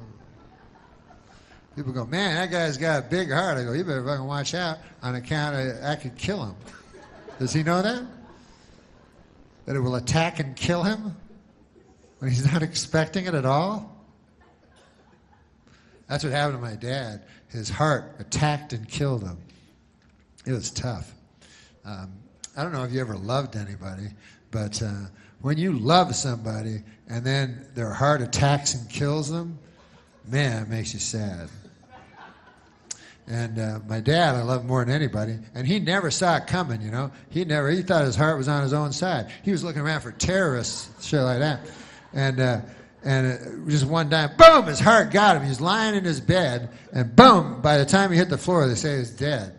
And I saw him, I was the second guy after my mom to see him, and I was, oh, blood, it was black. I thought it'd be red. And he was lying there, and I was so sad. It was the most saddest moment ever. And it was too late. He was dead already, you know. And then the people came in the white. They wear white. They're not doctors, but they wear white. And it was too late. And they just try to make you feel better, you know. They just say anything, you know. Like one guy was like, "Don't worry, Norm. He never felt a thing. He died in his sleep." And I was like, "Really? When his heart attacked and killed him?" Because I wake up if my cat walks across my belly. So I don't know if my dad was that sound a sleeper. And another guy said, "Don't worry, Norm, he's in a better place." I say, "He's on the floor. Dead. Earlier, he was alive on the bed with the Tempur-Pedic pillow I got him for Christmas." I'm not a doctor, but I think that's the worst place. But it doesn't matter. It doesn't matter because I have my faith. So as long as I have my faith, you know, I'm all right. As long as you have faith. If you don't have faith, forget it. You're through. But you know, You can have other things, I guess. You guys drink booze? If you don't have faith, like I have faith, I have deep faith, but if I didn't, I think I'd go for booze. Because it seems like a good thing. My buddy, everybody has diseases. My buddy has alcoholism, which is a disease, and he told me that. He said, Norm, I got a disease of alcoholism. It's taken over my life, and it is a disease, But I always try to look on the bright side of things, and I told him, I said, listen, Bobby, his name's Bobby, I said, it's true you got a disease and everything, but you got to look at the bright side, because that's what I believe in. And as far as diseases go, I think you got the best one, I told him, Because it's the only disease where you get to drink a lot of booze all the time. As a matter of fact, that is the disease. Just drinking booze. It's not exactly bowel cancer. Like my Uncle Basil, he has bowel cancer. I would not, and I don't think my buddy Bobby, the alcoholic, would ever go to my Uncle Basil and go, hey, I hear you got bowel cancer. I know how you feel, man. I drink booze. Those diseases, good Lord. What are your symptoms? My bowel hurts a lot and I bleed from the bowel. How about you? I get happy.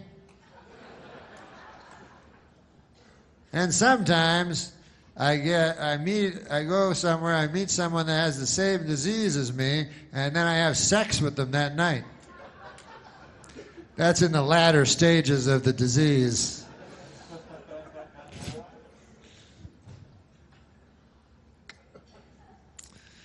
But listen, man, I'm just an old chunk of coal, I'm going to be a diamond someday. Don't worry about it. It'll happen. Through the grace of God, You guys like God? I mean, you do God's work, even if you don't know it.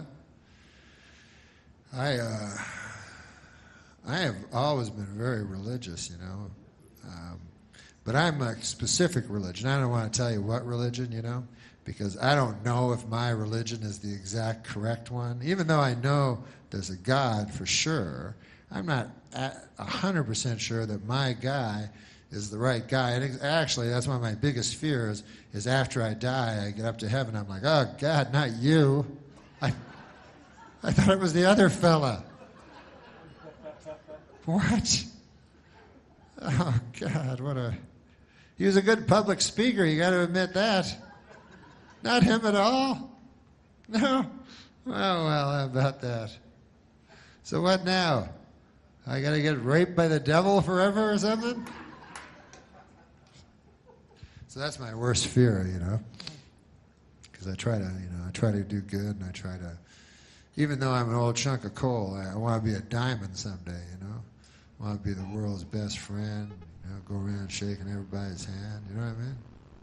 I want to be a good guy. But maybe God, through even an old wretch like me, can do something. But you guys do things for children. What's better than children? You know what I mean? I had a child. I still have one. He's like 10, 15, something like that. Time goes by so quickly. You can't. It's hard to remember details. No, but he's beautiful. When you have a child, man, you got love. It's unbelievable. You never had it before. You realize you've never had it once you have it. Like when you have a child, you go, oh my God, what the hell is that? Like I know you used the word love before and everything like that, but you're like, whoa, that is something. And then your single friends, they don't understand. You go, hey, Jim, man, you got to get one of these. This is the craziest feeling I ever had. Like I just all through my body, all I feel is like happy. And then the guy goes, is it like crystal meth? And you go, no, what? I don't want to be your friend anymore, friend. No. This is love. This is love. And then actually, sometimes you have this is the flip side of it, the bad moment, because you said earlier that you loved other things before you saw this, which is what you really love. And so there's always a bad moment when you're looking at that, and then you look over at your wife. You ever do that? You're like, oh, look at this. I love. That's love. Oh. Hey there, lady. What's going on there? Yes, this is it. And it makes sense, you know, because it's pure and doesn't lie, and it's you, and it's your blood and your DNA and your Aunt Hazel's nose part right there, and everything.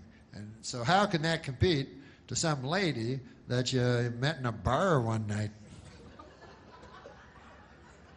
How can that possibly compete with that? So anyways. The children.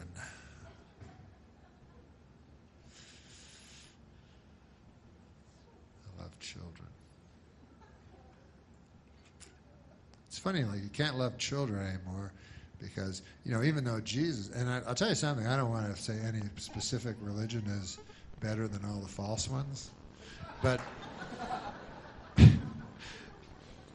is the only religion, I'll tell you, that I am against. The Church of Satan. Any retard knows that's not the right one. I think even Satan himself admits it. Anyway. You know, so Jesus was, that's one of the only, I think it's the only religion that puts children at the core, you know, of their religion, you know. They love children. So that's good, because I love children. But when my child was young, though, it was always worry, you know. I remember when he was really young, and I was worried about everything. I remember one time, like he was only 4 days old or something, I was watching TV and they had a news story. They said, coming up, a news story on crib death. And then I was like, that's where my kid sleeps. You would think crib death would put a crimp in the sales of cribs. If not, wipe out the entire industry. That's what I would think. You know? A couple of Toyotas go skidding around, all of a sudden they can't sell cars. But the crib industry, incredibly resilient, actually kills children. One of its defects. I'm calling for a full recall of all the cribs that have killed the children. Oh man, I'm thirsty.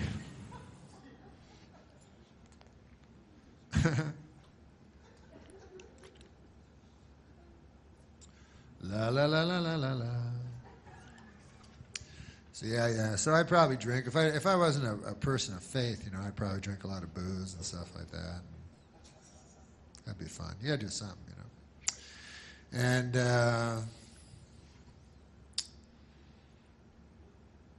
yeah, I don't like drinking though. You ever drink those little shooters that are really like powerful and they have like sex names? They have like filthy names.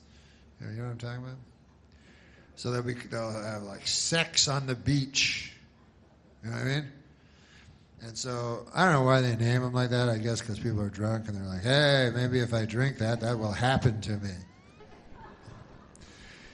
But of course, if you have a night of drinking, you're not going to end up having sex on the beach. That's never happened in the history of recorded time.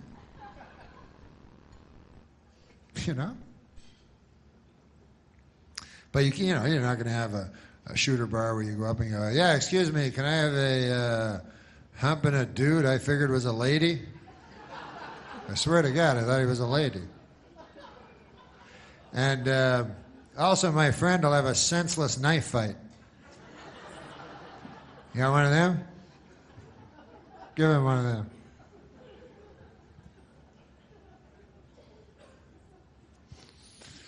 But,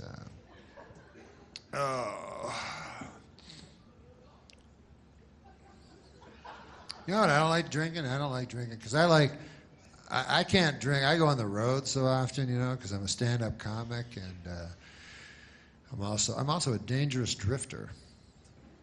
So my hobby and my work dovetail very nicely. I drift from town to town, across this great nation, you know, and I do some stand-up comedy. So I'll be in a town, and the policeman feller will say, "How long you in for?" He won't know that I do stand-up. He just knows me as a drifter. He goes, "I see you're in town, huh?" I go, "Yeah." He goes, "How long you gonna be here?" I go, "Just till Monday." "Yeah, I work down there. I got a job, see? I got a job." "Well, you can ask Vic." "I'll be asking Vic. And I want you out of here Monday morning the time you say you're going to be out of here." "I will, sir, I will." And off I go. But what I was going to say was that, you know, as I travel this great nation, you know what I would like to do actually is, if there is a Great Depression, is that coming, by the way? Because you guys seem to know more than me. Like, will there be a Great Depression? Like, will I be carrying around at some point a stick with a thing on the back of it?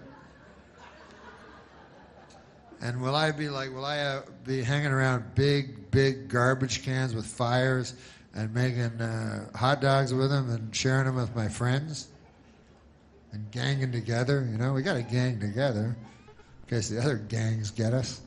No? I don't know. Keep seeing things on the news. Got to prepare myself. What about those things you see on the commercials where you go, I think everything's like retarded now because something's happening weird, you know? Like, you ever see where they'll go like, have a guy in the commercial and he goes, "Hey, you like gold?" And you go, "Yeah." You go, "You ever think of getting gold? Keeping it? It's worth a lot of money." And you go, "Yes, of course I've thought of that ever since I was 5. Daffy Duck. I first thought of it when I watched Daffy Duck when I was 5. "Ah, well, you should get gold. I'm G. Gordon Liddy, and I broke into the Watergate Hotel. You like gold?" I don't even know why the guys. What about guys that, forget it. I was going to say guys that do commercials where they're, you know when guys are old and they do commercials and you kind of feel sorry for them, you know, because they're old. Like, remember the $6 Million Man? Right? The guy was worth $6 million. No, he's an actor, but he played the $6 Million Man. So when he got this, he goes, "Hey, man, what's the role going to be? You're going to be a guy worth $6 million. Say your arms are the best arms, and your eyes, everything." So he's feeling good about himself, you know? He's like, "Yeah, that's pretty cool." You know? Because a regular man is not worth $6 million. You'd be surprised to know this, but an actual regular person, if you just took them down to their trace elements, you know what a human body's worth? It's only worth like a couple of $100,000. So, but this guy was worth $6 million.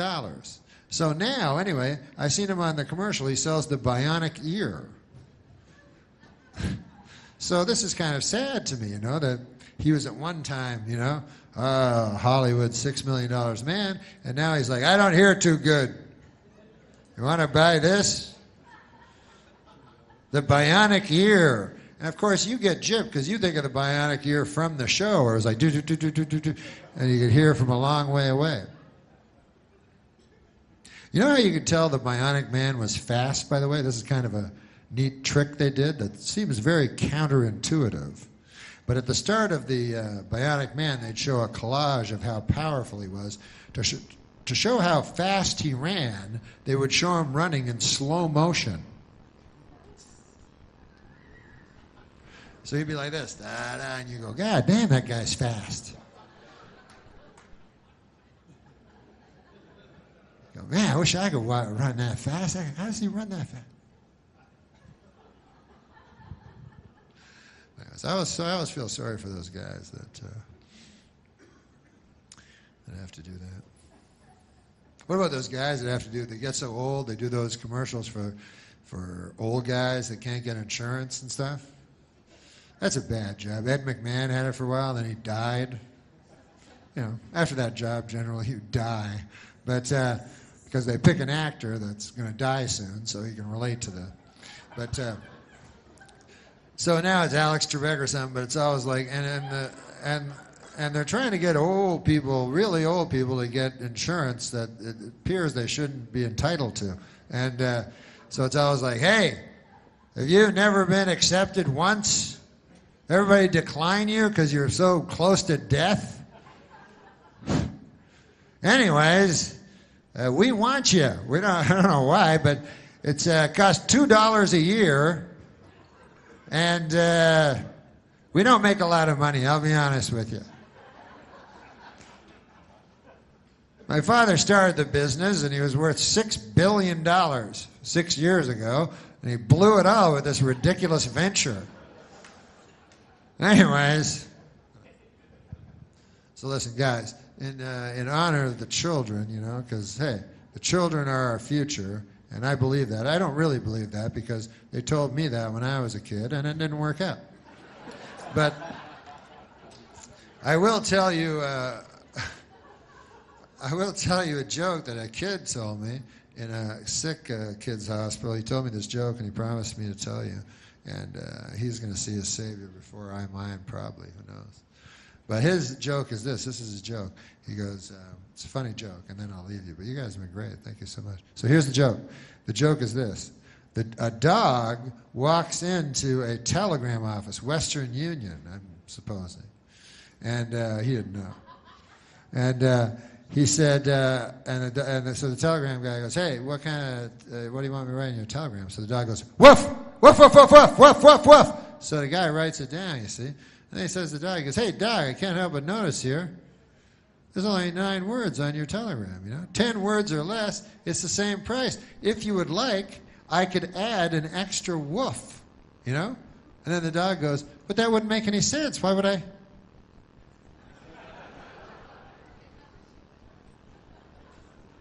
Most of his brain stem was gone. He wasn't making a lot of sense. But he was a child. They said he was more host than virus. I don't even know what that means. I'm not a doctor, but no such child exists. All children are beautiful, except the evil ones. I like all children, except British children. I don't like those British children because they remind me of the devil. They're very evil. And, you know, I grew up with the Omen and stuff like that. And, you know, when the Omen was young, Damien, you know, he was all scary and everything, you know. And then later, they did Omen 2, and he's a little older, he was still frightening. And then he was like 13 in the third one, and then he was frightening. Then they did one, he was an adult, he wasn't frightening at all. It's interesting, huh? You would think that you know, human beings would become more evil as time went on. You know?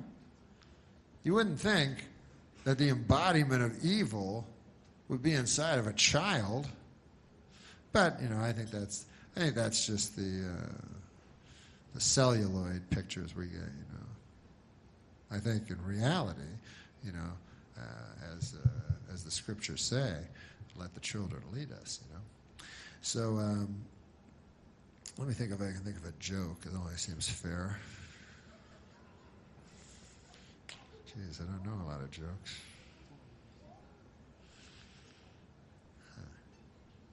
Oh, I know a joke. There was a guy who had a great pig, man. This guy had the greatest pig in the world. And so a guy come to his house and said, man, I hear you got the greatest pig in the world. So the farmer goes, are you kidding? You talking about Bill? The guy goes, I don't know, man. I just heard it was a pig. I didn't know it was a name. He goes, yeah, his name's Bill. Bill the pig. And this pig, man, he's the best. He goes, why do you say that? How come you say that? You got any examples? He goes, I got examples. He goes, last summer, man, he goes, our child fell into the well, you know, and was in the well. We didn't even know, and the pig came running. I was at the back 40 hoeing, and the pig grunted and snorted, and I came, just got my son out just in time. God bless that pig, you know. The pig had a wooden leg, by the way. I forgot to tell you that part. And so then he goes, yeah, that's interesting, but he's got a wooden leg. He goes, let me tell you more about the pig. He goes, then another time, he goes, that pig saved my life, man. I was under the tractor, and a pig, with his own weight, pushed up the tractor and hurt his spine. He had disc issues later, but he did it for me on account he loves me. And he goes, well, but still, you only got the wooden leg. Never mind that, the guy says. He says, listen to my stories about the pig. He goes, this pig, well, you know, last summer, the big fire, you heard about the big fire? You never heard about it? It was a big fire. It was a big fire all down the rural Route 20 here, and it hit our house the worst. Anyways, the wife and I are very sound sleepers, and we didn't hear anything. And if it weren't for the pig who hit his snout on the window outside of our bedroom, hit it with such ferocity that it smashed the window open, and we escaped, you know, the black smoke, then we would not be alive today. Why we belong to this pig. This pig, we would not exist without it. It's our most prized possession, if you could even call it that. We love that pig more than anything. And so then the guy said, but I still don't understand. How come it's got a wooden leg? And then the guy says, are you kidding me, man? Have you even been listening to me? You can't eat a great pig like that all at once. You know? You haven't heard a word I've said? What is wrong with you? Hey, folks, you've been great. God bless. Keep up the good work. And may God save your soul.